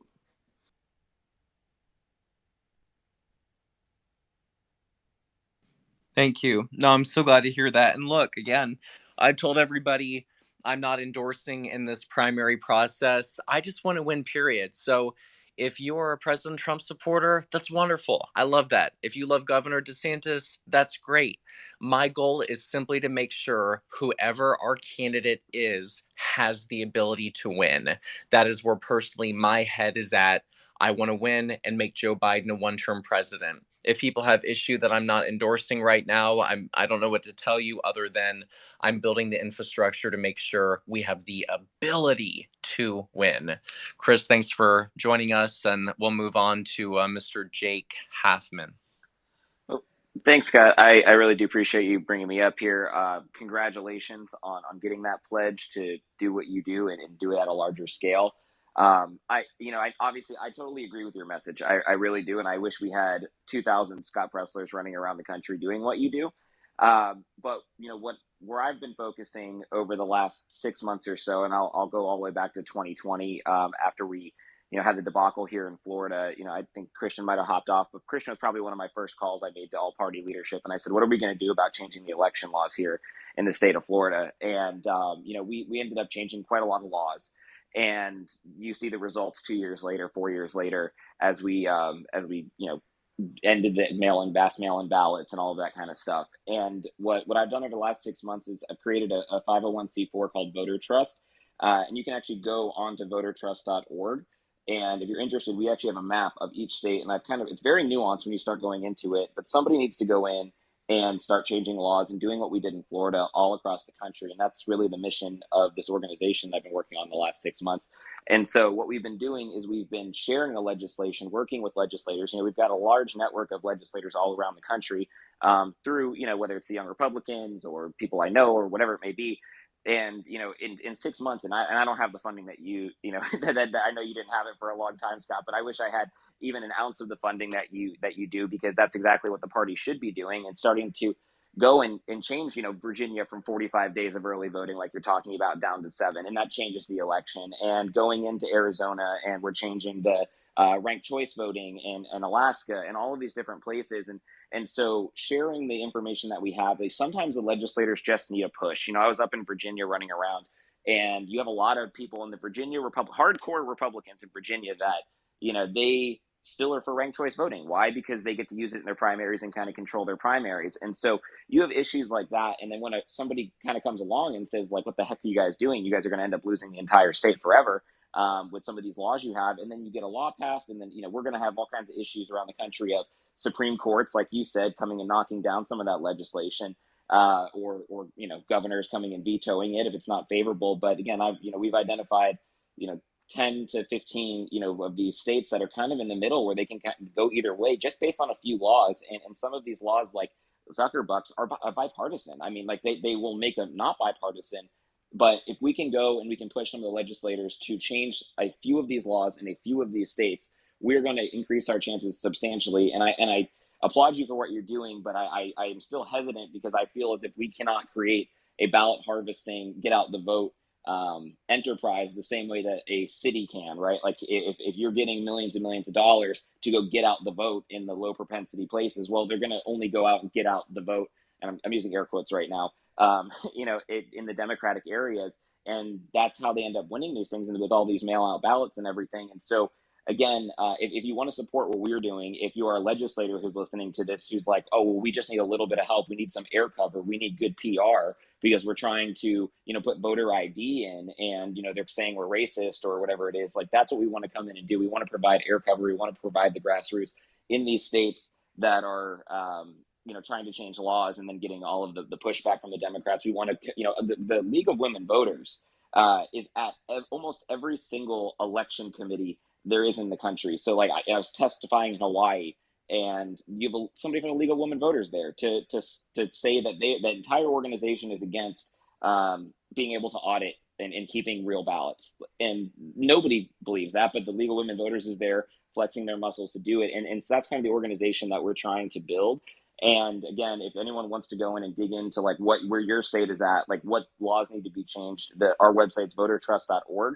If you're a legislator who wants to get help, and you need legislation, language, bill help, any of that kind of stuff, please message me, and we're there to help you. But again, we're going to try and do what we can, because I was tired of sitting around and watching what we did in Florida work so well, but then all of these other states, when they kind of have the opportunity to do it, not do it. And we're going to see some of the same results in some of the same states until something's changed and we get rid of all these COVID laws. And other than that, I will hand back the floor, because at some point I do got to go watch the Miami Heat try and win the finals.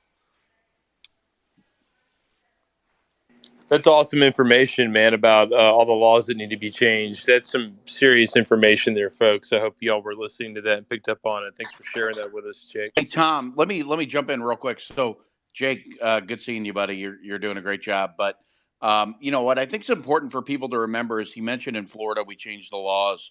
Is, look, we're talking about ballot harvesting here. We're talking about going aggressive with vote by mail. But like, my personal belief is, I'm like a single day voter, right? Like, but until we can get to that point, we do have to leverage all the existing laws and ensure that we're winning, right? And I think you've heard Trump, DeSantis both say that.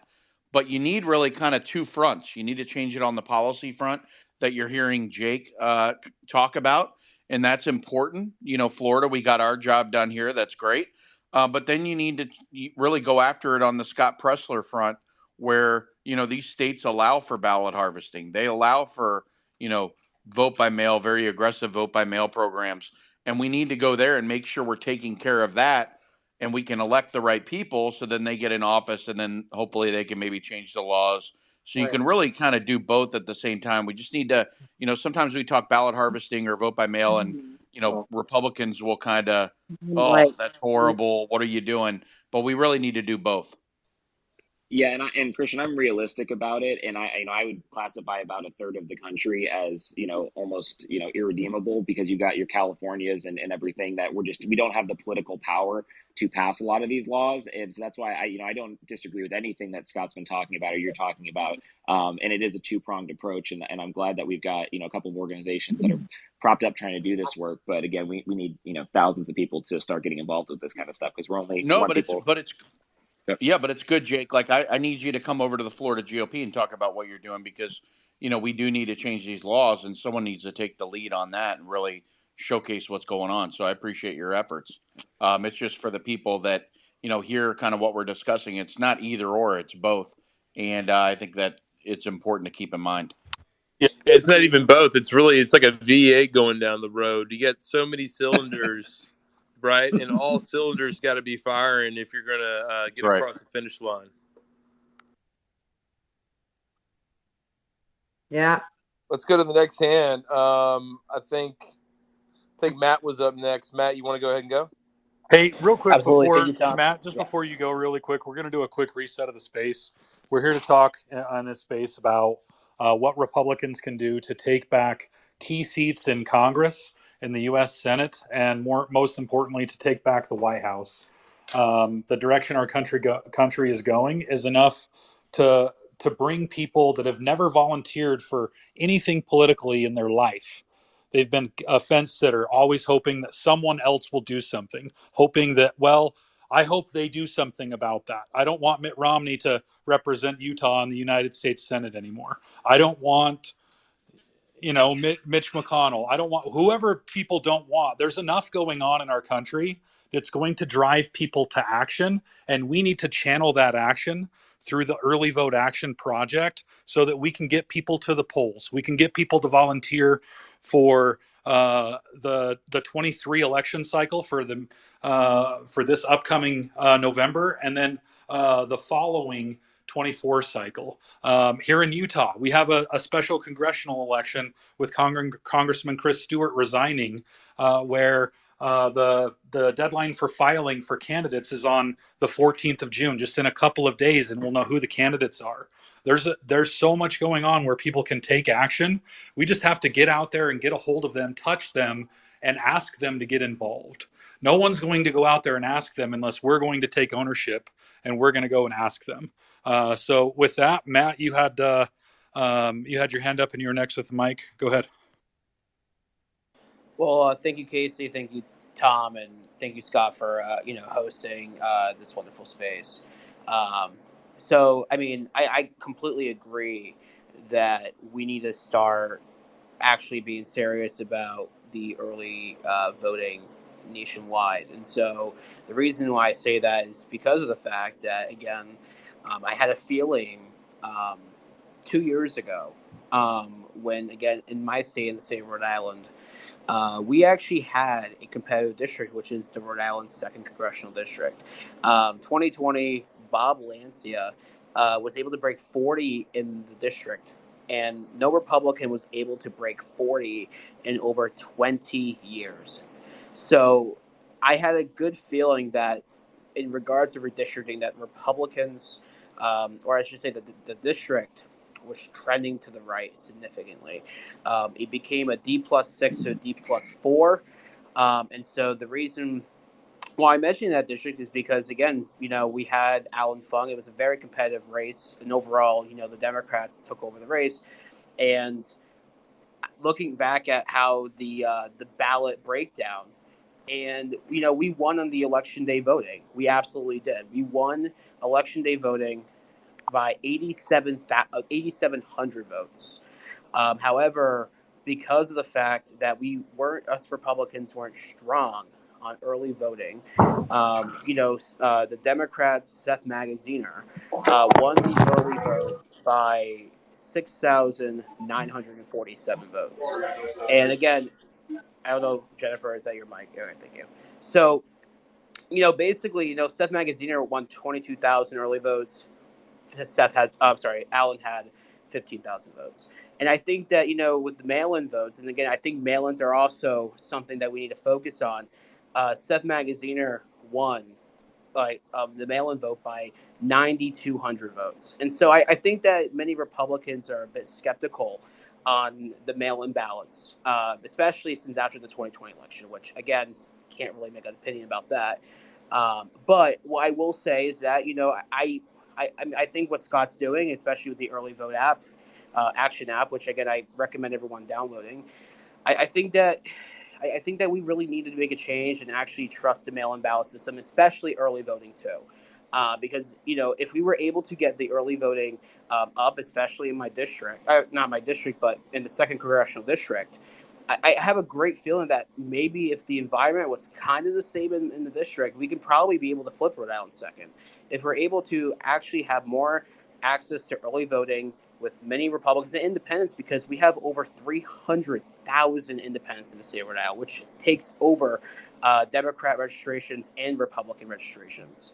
So I do think that overall, that if we do expand on early voting nationwide, we will be able to flip districts that were very, very close in 2022 that we weren't even able to, and we were expecting the environment to be, and we got less than what we were expecting because we thought more, and we got less. So I mean, I think what we need to do in 2024, and first 2023, of course, is to make sure that we call people and get them not only to vote and change their registration to Republican, but also vote Republican. Make sure they vote early, and we'll be able to flip districts that haven't flipped in over 20 to 30 years in Congress. So I mean, at the end of the day, looking back, I mean, we only lost the second district by 3.7%. We can definitely make a change, not only in the second district of Rhode Island, but we can make a change nationwide and many more. So again, that's all I have to mention. But we got to improve on the early vote numbers and the mail-in too, in order for us to actually push further to actually be able to win elections. So again, I do appreciate the platform and the Mike Scott, Casey, Tom, for letting me on. And again, I hope that we were able to accomplish the goal in order to win the White House. Keep the House and the U.S. and win back the U.S. Senate in 2024. Yeah, thank you, Matt. So those that have requested a mic, just one, I guess, piece of housekeeping. It's not currently allowing me the ability to add any more mics. Yeah, for some reason we don't have that extra slot open, so y'all just bear with us here, and we'll get to you. Sorry about that, gentlemen and ladies. So with that, Macho Sid, I think you were next with the mic, and then we'll go to Baby Yoda. Yeah, so I am also Gen Z. Y'all earlier were saying that someone was holding that someone I could you could message because he's Gen Z and he's helping get conservatives out. Who is it again?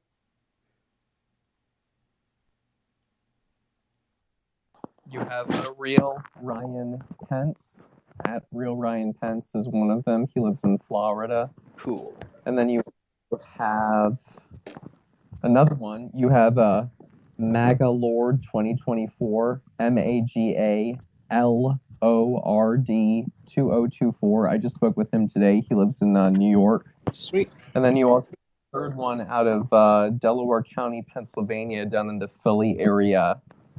And he is MAGA 202413. So those are 3 Gen Z people that you can connect with right there. Cool. And I just want to say it's been really interesting because I've learned a lot of things from you. I mean, not just about voting and all, but like how certain states are, like for example, Illinois, because when you think of Illinois, you think of a deep blue state, but when you look at it really closely, you see that plenty parts of Illinois are red.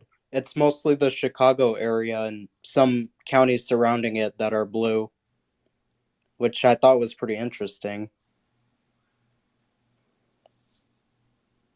Yeah, there's several states where the major metropolitan areas kind of outweigh kind of the rural areas and the rural communities. And that's where we need to be really focusing and honing our efforts in those rural communities to ensure everyone that's there is registered to vote and getting out to the polls. But then there's also people in the major metro areas that can get a little bit discouraged because they feel like their votes aren't going to matter due to everyone in their community, everyone in their city.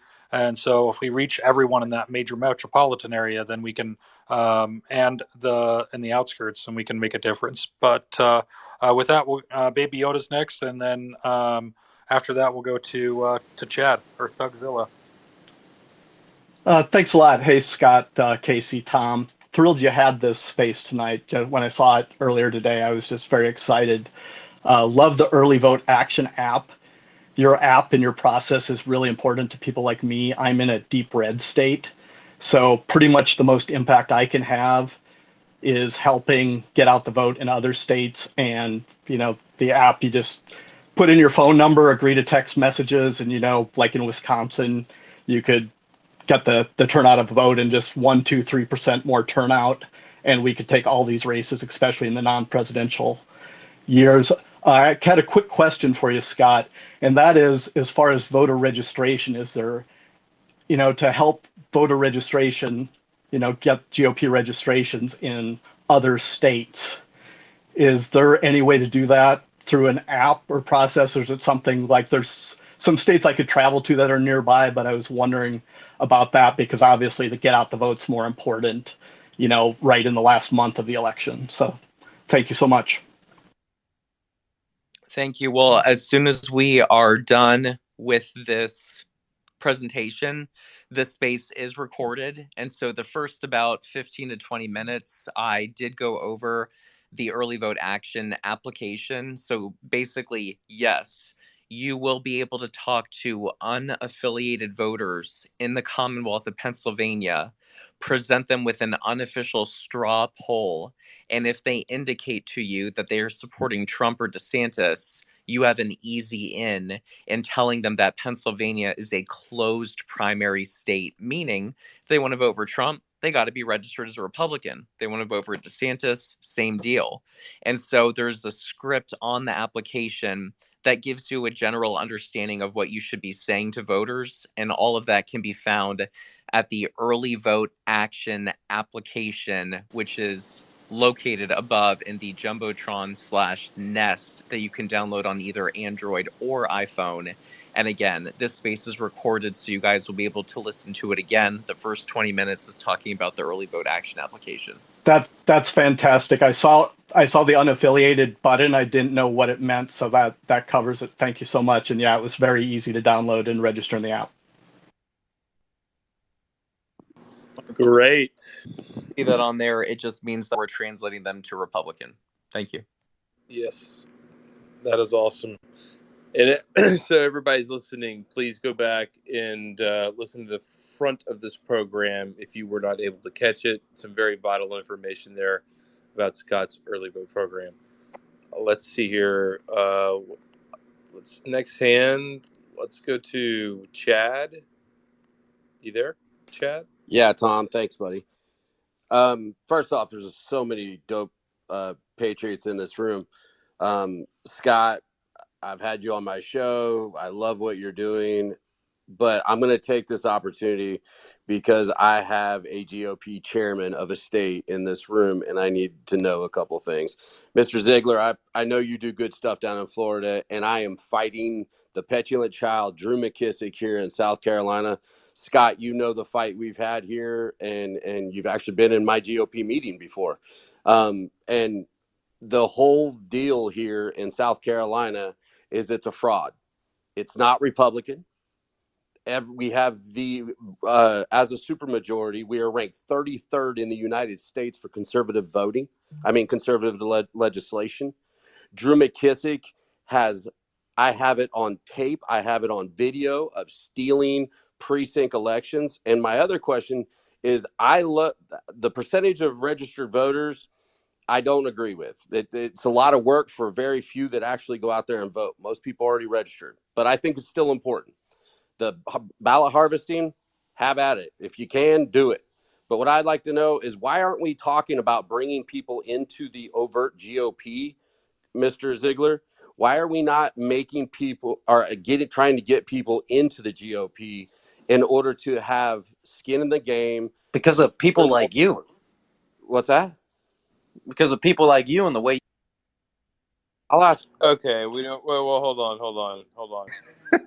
Mm, Pump the Mr. Christian, brakes. and I appreciate the Big Ten's happening in Florida. We're seeing it, but we're getting killed all over the United States. I've been to we've talked to people in Arkansas. We've talked to people in South Carolina. The whole infiltration's happening. What can we do that is different to make people involved in the GOP so that they have that skin in the game instead of just whether or not they're registering people or getting those ballots harvested? Yeah, no, look, I mean, in Florida, we embrace everybody. We try to bring people in. I was very involved, during the Tea Party time with my county party. And the chairman of my county party was a good friend, who ended up being the state chairman before me, and then I took over after him. But back during the Tea Party days, everyone was like paranoid because they're like, oh, all these people are coming. They hate government. They're flooding, the political activity. We've never seen them before. What do we do? And we made the choice to embrace them. We brought them in, and then we figured out quickly they're the ones that actually do all the activity, and they crushed it for us, right? So, my mentality might be different than other areas, but I'm a big believer that I want everyone to join. I want to fill up all our precincts. Now, with that said, I do want to fill our precincts up with people that are willing to work and do the work rather than people that just want to, join to join and don't really realize what's going on. And, Steve Bannon's a good friend, and he does a good job on his show of telling people, about the precinct project. Hey, go join, everyone go join, and take it over. Well, I think there's kind of a missing piece there where it's join, look around, try to be productive, and then if you disagree at that point, go take it over, right? So we're getting a lot of people that are joining and they're trying to disrupt and take over because they're frustrated with, like they might be in Florida and they're frustrated with Liz Cheney and they join the local party and then they go bananas right when they get in. I would encourage people, go join, look around, try to be part of the process, and kind of, look around for like a couple months and figure out what's going on, and then if you disagree, then start trying to take it over, right? So it doesn't need to be so combative from the beginning. And again, look, I was one of Trump's like early guys in 2015, and I have a great relationship with Ron DeSantis. I love these guys. So I get, like, I'm over there. I'm not like, I'm a far right, everyone calls me a right wing extremist. What, I wear it proudly. I'm a staunch conservative, social, fiscal, cultural, everything. But I do think that when you get in the party, it needs to be kind of a big tent. You got to try to work with people. You can't just be so angry and combative right out the outset. You can be frustrated, I get it, but try to channel it positive and then take over later. So, I think every state party should be doing that. We do it in Florida. We're very successful because we do try to embrace everyone. But that's kind of my mindset. I can't speak for the other 49 chairmen in the state or in the country. Thank you for that. That's really well spoken. I was going to say, Yeah. really well spoken. And the best way I can put it to you is when I look around Harris County, I see some precinct chairs that are been there forever. Much older people, and they don't do much, and they're unwilling to turn it over because they want the title. It was pledged to them or whatever. And so it's not that every precinct chair needs to be replaced. It's the ones that aren't willing to work. And I'm actually going to try to challenge every precinct chair and every SREC in Texas to become a volunteer deputy voter registrar, and that way they can put their money where the mouth is.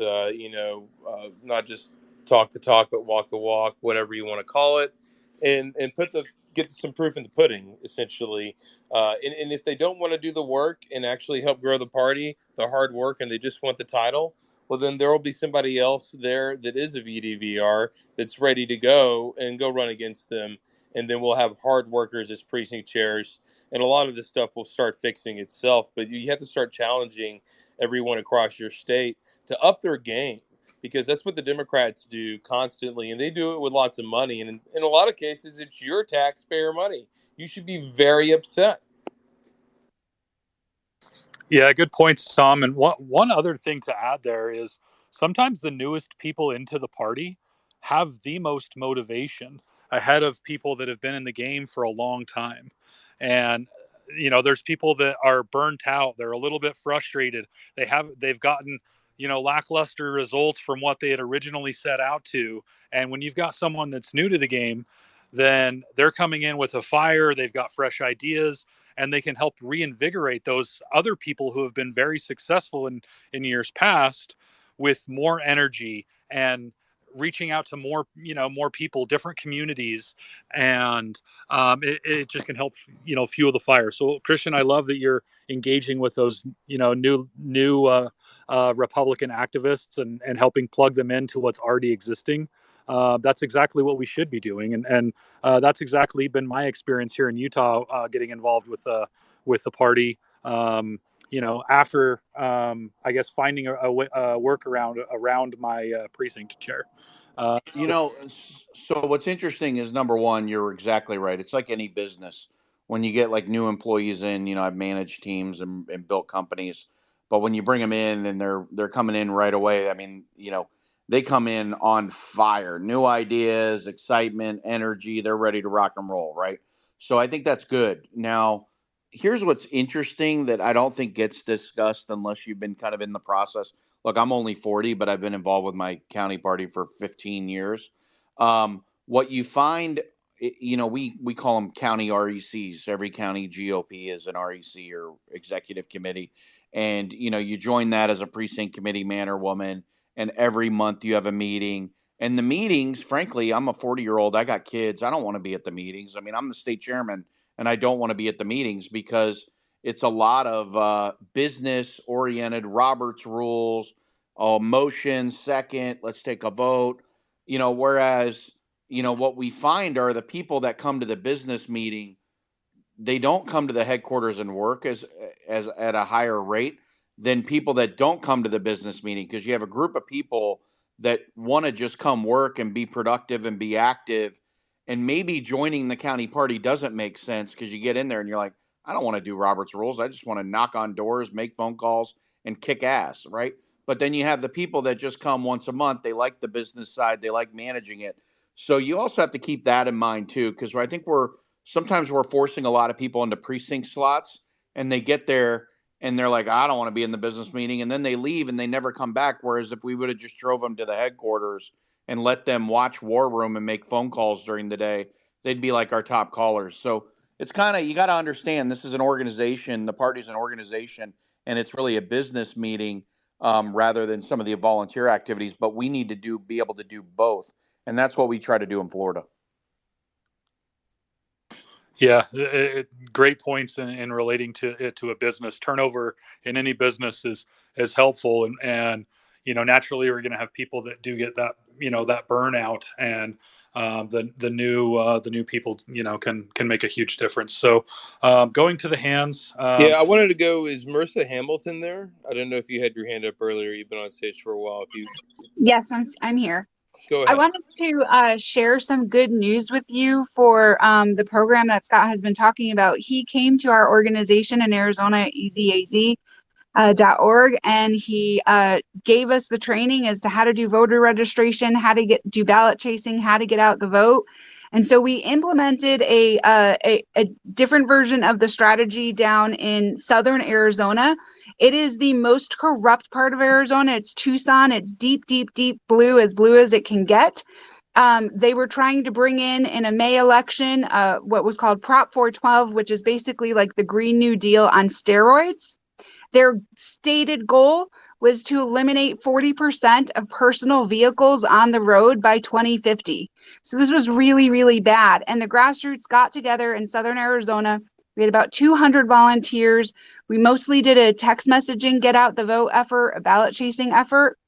We text messaged 85,000 voters by hand. These are just regular volunteers text messaging from their phone, because we didn't have a huge amount of budget to help with this. Every time we had a big donor that wanted to help, the city would bully them out of it and threaten their business. So we only raised $6,500 to do this whole thing. We put in local signs. The grassroots locally put in no signs pointing to the big expensive yes signs. EZAZ helped by creating a website that let voters know what was going to be on their ballot and how they were basically really voting for this Green New Deal with a tax. And we defeated them with over 55% of the vote. We defeated them so badly that the radical left started putting in op-eds the week before the election finalized, saying that it wasn't radical enough so to vote no, because they didn't want to lose the talking point. They didn't want the headline to say that voters reject their climate action plan or voters reject the Green New Deal. So That's good. getting out the vote works. It works, and it makes a huge difference. And I just want to praise the grassroots in Southern Arizona because they were just warriors. They were relentless, and we even had big tech shut down my website, or shut down our website from being able to be texted out. They were blocking people's cell phones and everything, and they just kept going and kept figuring it out. And so it is. I want to use that for motivation for the whole country. We can do this work. We can get it done. We just need people to show up to vote, let them know what's on their ballot. And the process that Scott has is just brilliant. And I also want to give out a shout out. What is it called? Sorry. Sorry. What's your question? What is it called? Marissa, what is it called? My organization? Yes. Yes. It's easyaz.org. 4 letters, easyaz.org. And I'm really excited because I am working now with Carrie Lake on Save Arizona. And so, Scott, I look forward to you coming back to Arizona. But government goes to those who show up. And so we just got to keep motivating the grassroots, recruiting more people to get involved and show up and take back our freedom and fire the tyrants. Yeah, I completely agree, and love that voter apathy and what goes on and what our state legislatures are doing, what our members of Congress are doing. If we're not paying attention, they're going to just do whatever the heck they want, and what all these lobbyists and establishment oligarchs throughout the world are contributing funds to push towards whatever the globalist agenda is. We have to pay attention to what they're doing and fight it with education, informing the voters, and getting people involved. Yeah, they have a lot of money to push their little special interest bills, and I wanted to thank you, Marissa, for fighting back. And you just earned a follow from me. I would follow Marissa Hamilton if you want to know how to fight fights. It looks like she's an experienced fighter, a good person to know there in Arizona.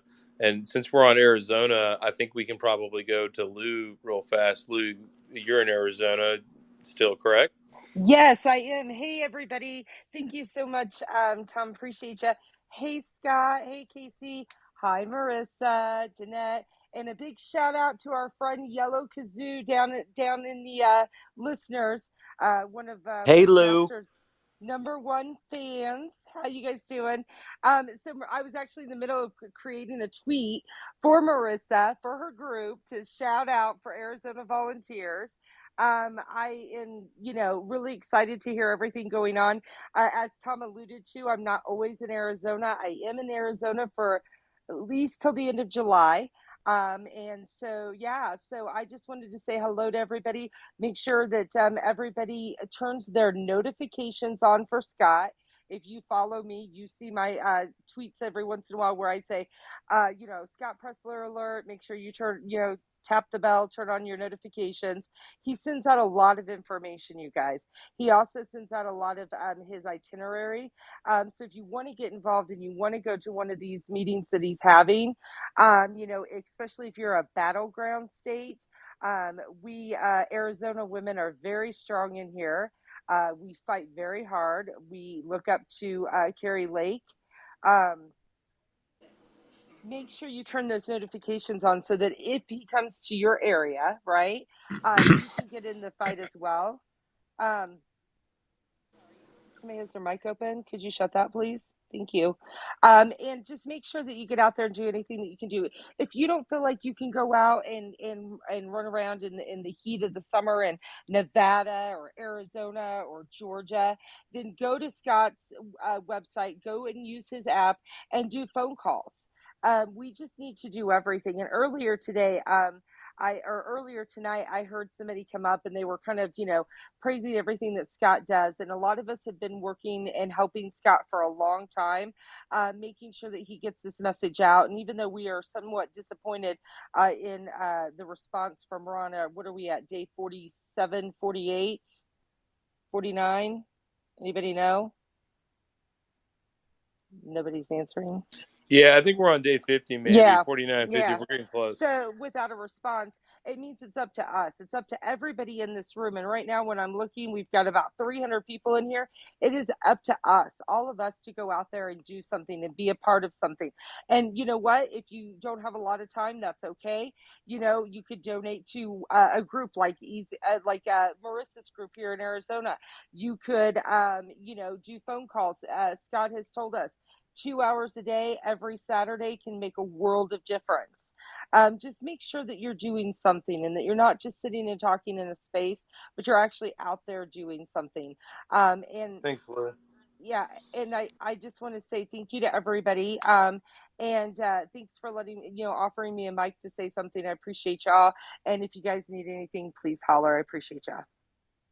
Yeah, thanks, Lou. Thank you for bringing all that to attention to everybody about Scott. Please, turn your notifications on when he hosts rooms. It's going to be like this, I imagine, very educational for the purposes of getting organized. And this is the most important thing that I will ever do on Twitter. The most important spaces I'll ever spend time on. I'll tell you that much, because this is how we can make the biggest difference right here, is actually getting people registered and getting them to the polls. That is the most important thing that you can do by far. So thank y'all, everyone, for joining us. Let's go to the next hand, though. I think we're on America. I think you were next. America First Zoomer. Yeah, I'm right You there, here. Zoomer? Thanks, guys. And thank you, everyone, for having these spaces again. I'm going to be on these pretty actively. I just spoke to Scott today. I wanted to kind of tie back to something that Chad and Mr. Ziegler were talking about earlier. They were talking about how you can terraform state political parties and you can terraform movements if you really get involved locally. And I think what I was talking about to Scott earlier, I talked to him on the phone, and it was a great opportunity to talk to Scott on the phone. We're sitting on a gold mine of untapped Republican voters in this country, and people don't know. Disaffected young men. If you know any young men who are not politically involved, who probably haven't voted before, probably aren't registered to vote, it's not the time for decorum. It's not the time to not get involved in politics and say, "Oh, I'm not going to talk about politics with this person because they're probably not politically involved." No, we're at a Rubicon at this point where we have to get all hands on deck, and we have an untapped gold mine of Republican voters. Disaffected young men are the people who are most affected and most villainized by the political establishment today and by the media and by this coalescence of factors that want them destroyed.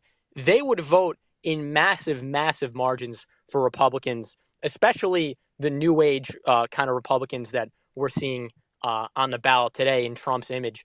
And if we're able to build an operation that gets those people out to vote, and if we're able to build an army of young influencers who can counter the lunacy of the leftist Gen Z influencers, then we could really make some ground in 2024 and 2023 as well.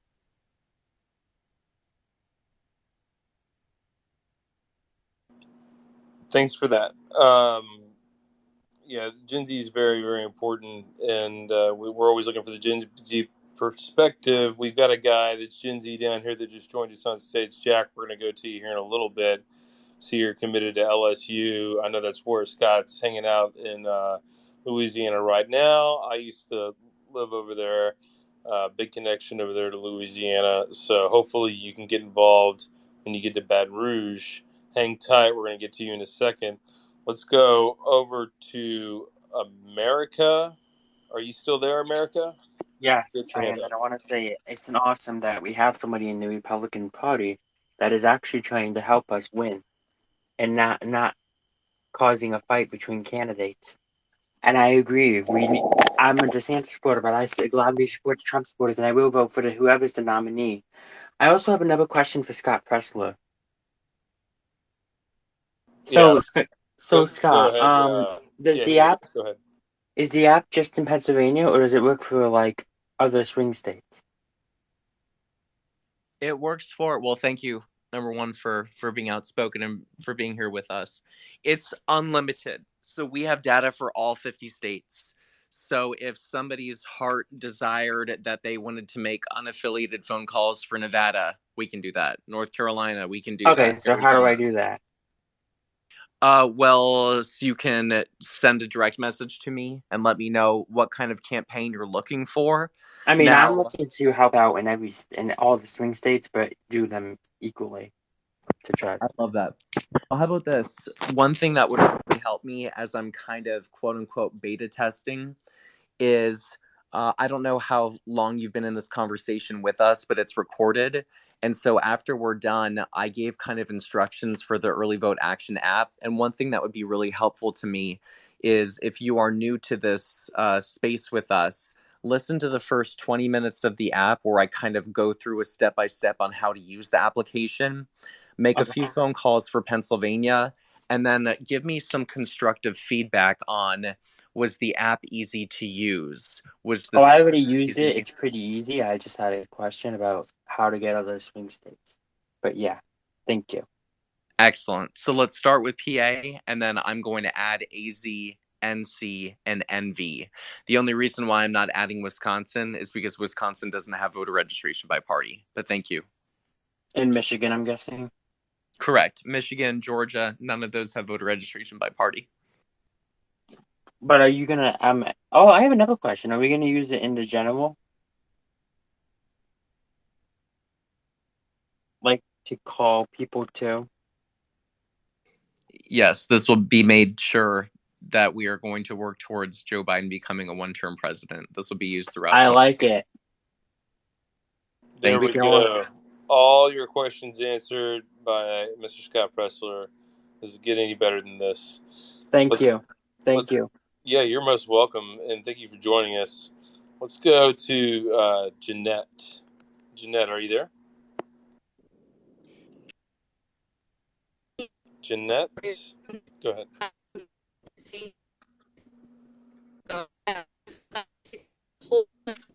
Jeanette, I think you're out in the Matrix. Is that just me, or is that everybody? I think No, she sounds Jeanette. like a robot. Yeah, Jeanette, Hold you're on. out there. You may have to get a better connection and come back to us. Okay, I'll get down. While Jeanette, no, try it now. Go ahead. Okay, is it better? Yes, go ahead. Okay. Okay, so one, I wanted to say I love that you guys are holding this. I really think that it's important for people to hear all of what we're able to do, and we know that Scott's killing it.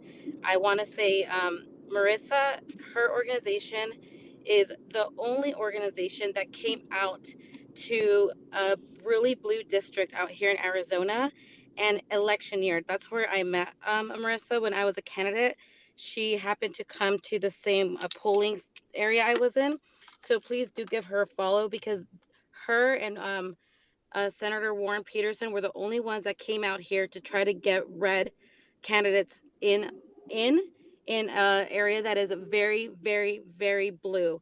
I think the congressional district she's speaking about is my congressional district, and it's been blue for, I think, over 20 years. So really, really do we need people involved in these areas also, not just in very safe areas. Like the areas that we're in are Hispanic, like a very, very Hispanic area. And I wanted to speak because I think Christian was speaking about how we get PCs in there, and then they start, they're really excited and they want to start riling everything up. And I've been sitting back as a PC and watching this happen, and I'm just like, well, other people could just volunteer that don't want to be PCs, but there are so many spots for being PCs, and being a PC is the grassroots volunteers for the GOP.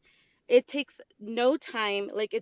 I'm a single mom. I work full time. I volunteer full time, and I'm still able to be a PC and give that way. And I made a thread for every state. I put it up in the nest, and you can find your state in there and become a PC in your area. And that's where you're able to volunteer. If you can't leave your home, you could do phone calls. You could do emails. There's so much available to you. And time is not. We all have 24 hours, and you see everything Scott's doing. We all have the same amount of time. in our day. Take 20 minutes and go and do something for your country. And everyone that's on Twitter, we're the small percentage of our community. We're so tiny. We're the ones that get the information and we have to go execute it. So everything that Scott's telling us, that Marissa's telling us, that Christian was just saying, go out there and execute it, because we're the ones that have to go talk to the community. I talk to my neighbor, they have no idea what I'm talking about because no one's telling them but me. And we need more people out there doing that and not staying on Twitter all day, which I'm not judging you because I do it also. But thank you so much for holding the space. And Marissa, I know I told you, but I don't know how to help you. I'm a one day voter person, go in and vote, but we need to do everything we can because we could not lose this country. We could not lose this country, you guys. Thank you so much for giving me the mic. Yeah, thank you so much for joining us. That's right. We got to fire on all cylinders. Let's go over to P-Stacks. Go ahead. Hey, how's everybody doing? Great. Thanks for Oh, joining yeah, it's a us. great time. Hey, Scotty P, I just remember you as the cowboy in Baltimore cleaning up them alleys, man. That is the best video or the work you've ever done, man. That was great. So when it comes to the Republican Party, my thing with them is there's a lot of, as I call them, trolls that just sit there and collect their money and maintain their post. We know the certain senators I'm referring to. At some point, they have to have a backbone and stand up, but they won't because the people that are going to replace them are the people they have appointed. So they're going to always cut off others that might actually have the MAGA mindset. I don't know. It's something I think about, but it's a great space. I love hearing everybody talk. I'll try not to interrupt anybody. All right. Well, thank you for that. Let's go to the Gen Z fellow guy down here. 18-year-old LSU committed and Gen Z conservative Catholic from Florida. Do you know Baby Gronk? Jack, go ahead, Jack. And thank you, P-Stacks. Go ahead. Yeah, thanks. Hey, everyone. Hope you all are having a great Friday night. I just got back from a baseball game. Yes, that's why I'm hopping on a little late. But yeah, I know we were talking about, I heard you guys were talking about Arizona and some other states, but I want to I want to talk a little bit about Louisiana because we do have a gubernatorial election coming up. And the main guy for that we need to put in office would be Jeff Landry. He's the current attorney general. And it'd be great if we could have like unified government in Louisiana because the current governor is a lib Democrat. So it'd be great to just have unified government. But I think a great way a great way to like get voters registered would be like me going to LSU and like going to the tailgates that they have there and registering voters there because LSU is known for their tailgates. I think they're number one in the country for tailgating. You have a lot of people there and a ton of locals too. So if you set up a couple tents there and you could just like have like Get you some kind of Jeff Landry drip, get you some T-shirts, and that people know who you are, man. But yeah, go ahead, you get the right idea. And by the way, this guy is very well spoken for 18-year-old. This is amazing. But go ahead, Jack, you're doing very well. Yeah, thanks. Appreciate that. I don't get a lot of recognition, but yeah. So if like a lot of locals don't really go to like the big SEC conference games because they're a little too expensive. They go to like the cheaper games. So it would be better to have tents set up at all games. But I'm just saying we have like a little time frame since the election is in October, I believe. So it'd be great just to get a bunch of people registered and get Jeff Landry's name out. So I think that would be the best plan in this particular area. So yeah, it's about all I got for my plan. That's great, Jack. You're right on. And as long as you get some drips so people know who you are, and you'll identify the Republicans out there. There's going to be a lot of them there. There will also be Democrats there. Only reason I can say that is because I went to those games when I was 14 years old and didn't stop until maybe I was 25. When I went to Texas A&M, I go back to LSU and go to the games. They're more fun. But yeah, there's going to be a big, good, target-rich environment. Make sure you identify the right people. And Jack, when you get there, if you're going to become a resident, you can get your driver's license. Get set up to maybe register voters. Figure out who's there, around you that is. Find your like-minded conservative friends and get after it. And when I was there visiting and going there a lot, they had a really big, healthy Greek population, and most of them, a large part of the fraternity guys were conservative. So you've got a lot of people there. You've got a ROTC program there. You've got a good group of people there that can be active, that will work. It's not a completely woke university, and as long as you stay easy on the alcohol, you'll be doing okay. I will say it's an easy place to tailgate and have a good time. So concentrate on registering voters. You can drink later. We got more important things to do. But I appreciate your hard work, Jack, and you're very inspirational to the Gen Z people. They're going to be freshmen in college next year and want to know what they can do. This is what you can do. You can find the conservatives on campus as soon as you get there. And it's easy to do with social media these days, and hook up and say, hey, man, I don't know what you're doing, but I'm going to go register voters. I'm going to go work on the weekends for these people here, there, and everywhere.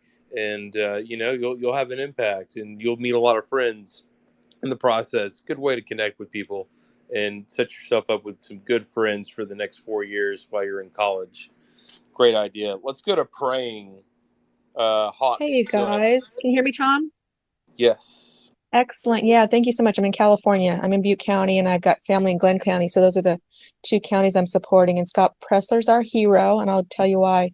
And early voting's a must. And do not fall to what we fell to in California here during the recall. So 2021, we had Newsom dead to rights with the recall, right? And unfortunately, he used the emergency powers to overturn almost every single one of our election codes. We now have pre-registration to vote if you're 16 at DMV. We now obviously mail every single person that's registered a ballot, even if you didn't really ask for one. And we also allow you to print your ballot at home. You can print your ballot at home, and then they have to transfer it at the county recorder's office. And we lost the recall by not showing up until the day of. And again, we had the stubborn old, GOP people. I'm not going to show up. I'm going to take it down to the county. Well, guess what? They brought out Kamala Harris, and they brought everybody out, and the media had a field day. We got kind of disillusioned, and we only had, 12.8 million people showed up to recall and actually turned in a ballot. We've got 22 million voter registered. So, that tells you that we lost that. So here in Butte County, what we did was we called.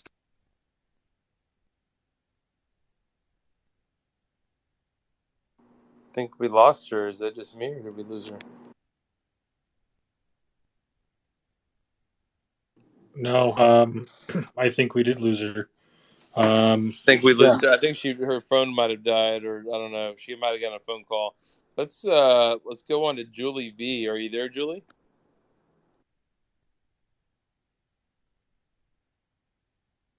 Julie, are you there?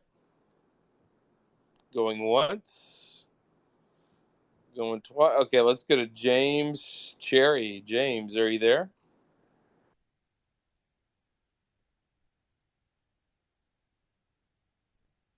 If Hello. Are we having a problem with the space? I can hear you just fine, and able to unmic. I don't know if James, are you anyone else there? is. Oh, we lost James.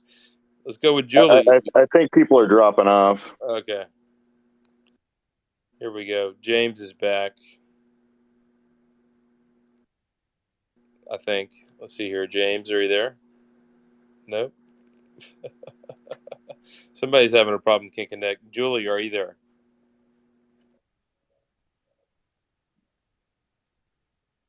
Are you able to hear me or no? David, go ahead. All right, cool. I appreciate it. Hey, listen, this is exactly what people need. And I really appreciate you guys putting this together. So I'm a sixth generation New Yorker. We grew up, first off, let me back up. New York State is not a blue state. If you look at the last election, we are a city that is an appendix that has burst every time there's an election and turned the rest of the state blue. Okay, I'd like to be clear on that. So we have appendicitis. It's called New York City. Okay, if you look at just a few counties, I unfortunately live in Onondaga County, which is a purple county. We had, I don't know if you remember, John Katko. Before him, we had Dan Maffei, who was a kind of a moderate, but definitely a left-leaning. Never read the Obama garbage health plan that cost us all a fortune. And now we've got Brandon Williams. Thank God we got Claudia Tenney back up here in upstate New York. So I'm 51 years old. I've got a smoke show of a nurse practitioner of a wife who's 37, who's a conservative. I've got an 8-year-old little girl, and I've got an 18-year-old stepson. And I'll tell you, nothing is more important to me than leaving those three people with a better America than we have today. And what I'm going to tell you is I think the messaging, and I'm not going to be rude, I'm not going to name call, but we need to understand that the majority of the people that cast ballots are not us. They're not your vote, my vote. We can be as educated, on point, understand the issues.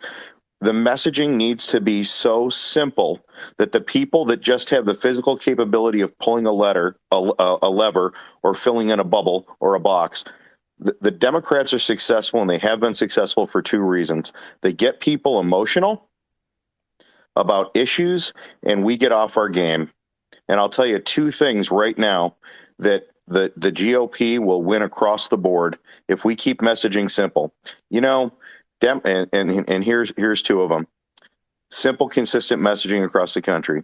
In New York State, you remember 6 months ago when they said, Democrats said, oh, we're not going to take away your stoves. Guess what? In New York State, they just passed a law that will take away, after 780,000 years, this is a true fact, of humans cooking with fire. As a New York State resident, I get so emotional, and it is so ridiculous. As a father, as a former town councilman, as a former county legislator, as a son of a damn father who busted his ass and gave up everything he had. When he died, he gave each of us kids 50 grand. He gave millions away to the Catholic Church.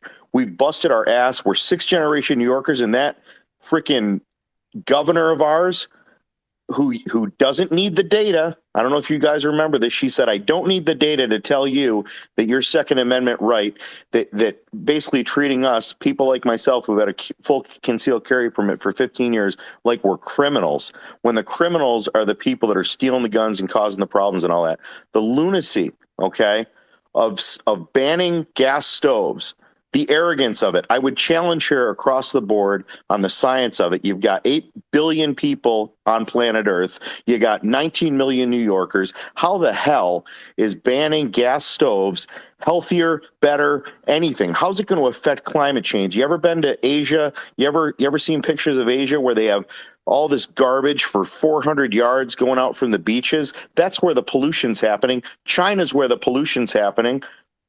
We're dropping hundreds of billions of dollars into Ukraine, and I can't tell you how many billions after Rand Paul said we need earmarks on this, and the rest of everybody passed the money and just threw it over there. We might as well just handed bags to oligarchs, right? So, but I Yeah. don't want to get. I don't want to. Right. Go ahead. But I don't want to get off message here. So, and then Biden. So two simple messages. Democrats lied to you. They said they weren't going to ban gas stoves. Guess what? New York State just did it. They're coming for your lawnmowers next. They're coming for your cars. They're coming for freaking everything. They are. Well, luckily, we just passed a law in Texas to keep them from coming for our lawnmowers and our weed eaters and our blowers and all of our other 2-cycle engines that we have. We're not going to allow the government to do that. We've got 3 states we're looking at. Texas, we're looking at Florida. I can't handle the humidity, and we're looking at possibly North Carolina. But I'm a 6th generation New Yorker, man. I love this state. And I'll tell you, I masqueraded as a Democrat. We were JFK Democrats who would be looked at as a staunch conservative now. The Democratic Party has never been like this. The liberals, when they died, the rich liberals hijacked the Democratic Party. So as Republicans, I left after I couldn't do it anymore when Chuck Schumer stood on the steps and threatened 2 Supreme Court justices. I'm going to tell you, Gorsuch, I'm going to tell you, Kavanaugh, you're going to reap the whirlwind. You're not going to see it coming. That is a death threat. I don't know how he is not out of the Senate right now. A lifetime appointment, you can't say that. It's a death threat. So let me get back to this issue thing. So Biden went against every single economic principle. Okay. My wife and I have over 800. I have an 803. She's got an 817 credit score. He went against every logical economic principle and is penalizing people, whether you're rich or not. His assumption is people are rich that have good credit scores. That's not true. First-time home buyers who have worked their ass off, who are right out of college, young people, all of you young people on here, you need to call your congressmen and women, your senators, and you need to tell them, I have a good credit. If you have a good credit score, I have a good credit score. I am not wealthy. I cannot afford paying on a $200,000 house. I cannot afford to pay that extra $1,000, $2,000 in fees because I have a good credit score because you want to give an illogical break to people that don't pay their bills. It turned and he passed that on May 1st. I don't know how many people are aware of that, but keep it simple. Talk about the fact that Democrats were not truthful. Don't get into the trans stuff. Don't get into all the other ideological stuff that we think is nuts. Keep it factual. You got to talk about things. Democrats cook with fire. They do. Democrats have good credit scores. They do. Obama got elected not only by Democrats, but by crossover votes from Republicans, right? Donald Trump got elected by crossover votes from people that were pissed off and tired of far left policies that were stupid and ridiculous. The Affordable Care Act was a lie. It wasn't affordable. It never will be, right? The Inflation Reduction Act is not doing a damn thing to reduce inflation. Okay. I don't want to get, Dave, you've got you some get it? really great points, and I don't want to discourage any of those, but I want to try to keep it just simple. I think some of these things and these points, when you're making phone calls and you're reaching out to people throughout, your communities and to those in the audience, when you're going door to door and you're helping people, you can encourage them to register to vote as the Republican, right? To register to vote and get to the polls so that they can stop these things. And that's really the point of the space here, is just to encourage everyone to download the Early Vote Action app and to get involved, through that project in communities that are in swing states. You can get involved if you aren't able to travel, do it from home, and you can help make a difference throughout our nation. And those that are able to, get out and go through their community and door knock, or some that are able to travel to other communities and door knock in other states that are swing states, then the Early Vote Action app provides that platform where they have the assistance they need, and it's all in an organized application that they can keep with them anytime, anywhere they go, and help out with their spare time. 2 hours, once a Saturday. That's very little time for people to make a difference. But we'll go to a couple of hands. We're going to wrap up in just a minute, just to keep it as concise as possible, and give everyone that's asked for a mic the opportunity, and then close out so that people can get back to their evening, or even make a few phone calls if they've got a few minutes. So let's go to James. James, you had your hand up a minute ago. We'll go to you. Hey, can y'all hear me now? Yes, go ahead. Okay, wonderful. I just had a quick question. Are we able to, or is it legal to assist and help ballot harvest where it is legal in other states if you don't live in that particular state? This is completely legal. I live in Virginia. I registered voters in Pennsylvania, knocked on their doors, did the voter registration. It's 100% legal. You have every right to do so. Yes. Okay. Okay, well, I don't know what information I need to give or however. I've been in door-to-door sales for 15 years. I'm tired of just voting. Obviously, that's not enough. Y'all need more out of it. So I've downloaded the app. Um, I don't know what else I need to do to give personal information to travel or wherever y'all need me at. Thank you. Well, we're about to wrap up the space, and this is a recorded space. So if you Mhm. listen to the first 15 to 20 minutes, I give kind of a tutorial on how to use the application. So please just listen to it. And then what I'd like you to do is I certainly commend you and thank you for offering the ability to travel. But first, let's start with using the application. And then once I have teams that are able to use it and beta test it, then I can move on to doing teams on the ground and doing door knocking as well. Good deal. We Thank appreciate your you, James. participation. Yeah, we appreciate your participation in helping Scott get this app off the ground and running and getting the beta testing done so we can put it to use. And this is good, best use of our time right now. Really is. Julie, are you back with us? Can you hear us? Yes. Hi, everybody. Hi, Scott. Thank you so much. And I'm a precinct committee woman here down in Florida, and I wish Christian was still on. I really love the early vote action app, and I'll say that's one thing that I really think it's ideas going forward. It's making this app or something like it available to all the precinct committee people around the various states. I had a couple questions, Scott. I looked at it to walk my precinct, it's really Sidekick. The party a lot of time doesn't pay for it year round. So they drop it. They only pay for it certain months out of the year. And as you said, there's that whole big thing on getting somebody to give you a user ID, and that's usually tied to a certain thing. But if I wanted to go in and walk my precinct, will it save the data from people within my neighborhood as I walk? So when I go back, I can kind of pick up where I left off. Um, Yes, this is specific to you. So any people that you put in there, you are going to have access to those people. And it's done for that precise reason that it's not Casey talking to someone, then Tom talking to him, then Marissa.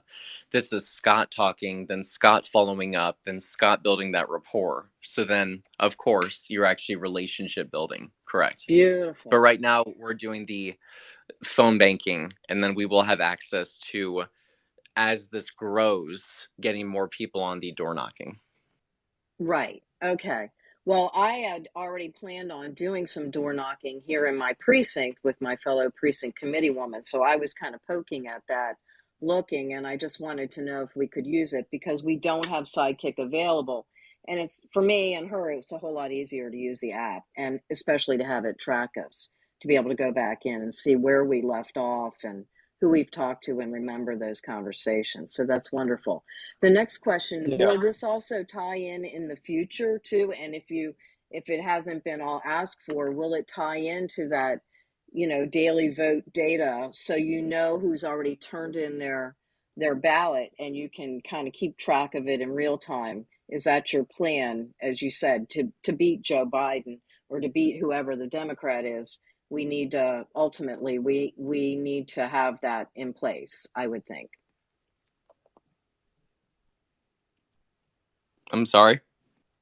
Well, I would think we would need to be able to get the information of what the early vote tallies are. That Yeah, download we data. have that data. Yeah, I think she wanted to know if it was going to be put into the app eventually to where it's all in one place. We will have that data. Yes. That data is reported daily from the SOS websites, correct? Beautiful. Well, then I love it. I'm very excited about the app and I plan on using it and some great ideas from everybody. And thank you very much for having me on here tonight. Thanks for joining us. We appreciate it. Jim, I believe you're from the other side of the aisle, so interesting perspective perhaps. But Jim, how are you doing tonight? Excellent, Scott. I've been listening. This is a great space. I compliment you on your involvement You have some people in here that I like and I trust, not only Tom, but Marlon. I gained a great deal of respect for Marissa, and Lou is somebody that I'm probably going to look up. But I am a non-politician, sometimes politically incorrect, but I never lie, and I believe in this country. And I am focusing right on the topic of this conversation. Where do we go from here? And I have just two simple points. Number one, I would suggest that you pick something other than supporting indicted and convicted criminals. That's number one.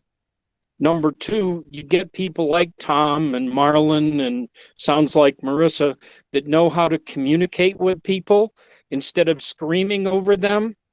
And I hope that we all get together in one room, put our arms around each other, and say, I'm proud to be an American. Thank you. All right. Well, thank you for your perspective. My old friend from Texas, Dwayne Tipton, has joined us. Dwayne, you ran with me in a race for railroad commissioner against the establishment man, who's known to be conservative, socially conservative. That's for sure, Wayne Christian. But Dwayne, we're talking about getting out the vote, becoming a volunteer deputy registrar in Texas. Perhaps maybe you want to do that with me. I decided to schedule the training with Harris County.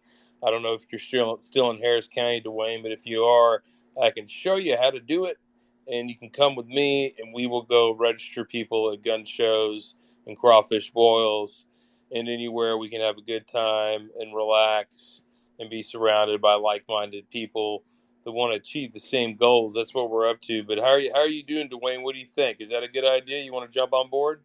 No, that's a great idea. I'm already certified. So Excellent. anybody that wants to get on board with that, I'll help them. They need a bus ride, cab ride, whatever. I'm down for that. We got That's to bring awesome. our agenda to the forefront. So thank you guys, and thank you for having me. Yeah, thanks, Dwayne. Yeah, I mean, everyone's got to figure out a way to get involved. We can get organized together and pull our resources. Harris County's huge. I'm on the whole other side of Harris County, probably from Dwayne more than likely. We're probably 50 minutes away from each other. Just setting up an operation alone in Harris County is going to take a nice little undertaking. It's going to be a challenge. It's not going to be easily done. So just having one person in each state's not enough, everyone. We need people in every county in every state. And so really, if you're still listening right now, or you, it looks like we may have a connection issue with Scott. We may lose him. But please, find a way to get in contact with somebody here between Scott, myself, or Casey, and we can point you in the right direction so we can continue building this organization out. This is going to be a grassroots organization that's going to end up being numerous organizations, right? Scott has an organization. We're going to have an organization here in Texas. There's one in Arizona. There's just all this blanket network of organizations that are all working toward the same goal. We can work together as individuals here and we can accomplish big things. But when you get organized at the county level and the state level, and you keep those groups together and get them humming and buzzing together, that's what's really going to achieve victory here. So thank you everybody for joining us. I think we're going to close the room out here in a second. Scott, did you want to add anything else here before we go? No, I just wanted to encourage everyone, if you are irate at the indictment of the president, that we have a feckless president right now of the United States, that we have so many things going wrong, then I ask you, tomorrow's Saturday, I ask, give me an hour of your time. Use the early vote action application, make a couple phone calls, reach out to people, use the script provided, listen to the recorded space tutorial, but give me an hour of your time tomorrow. And I guarantee you're going to at least have one person during that phone call that you can touch in a way that you'll go, wow, I just affected a voter in a swing state in Pennsylvania, And imagine if I've got 1.3 million followers. Imagine if like 5,000 people made phone calls for an hour a Saturday. Oh my gosh, we could affect massive change. And then we could expand that to Nevada and Arizona and North Carolina and Georgia and New Hampshire. So, try it out.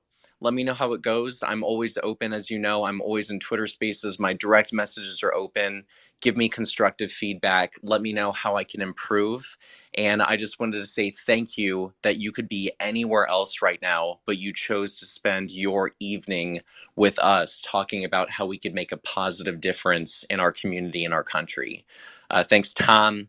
Thank you, Casey, Marissa, everybody that spoke today.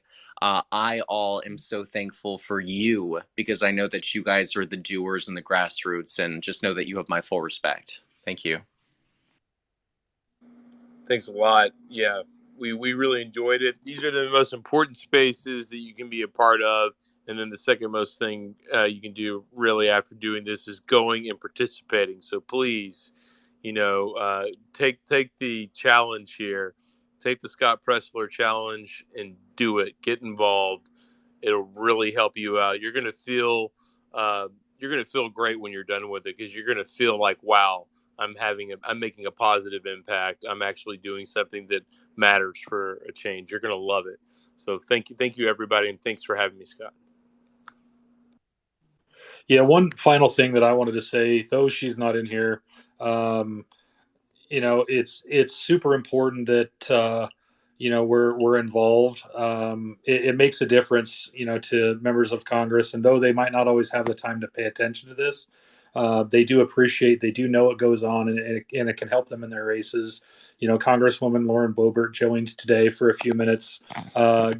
Gave some pretty fiery speech. I greatly enjoyed having her and everyone else that had spoke, and it can make a difference from the city council vote all the way through the presidential ticket with your involvement. That's where we really need to get involved, is on that local level, and then all the way up through the ticket.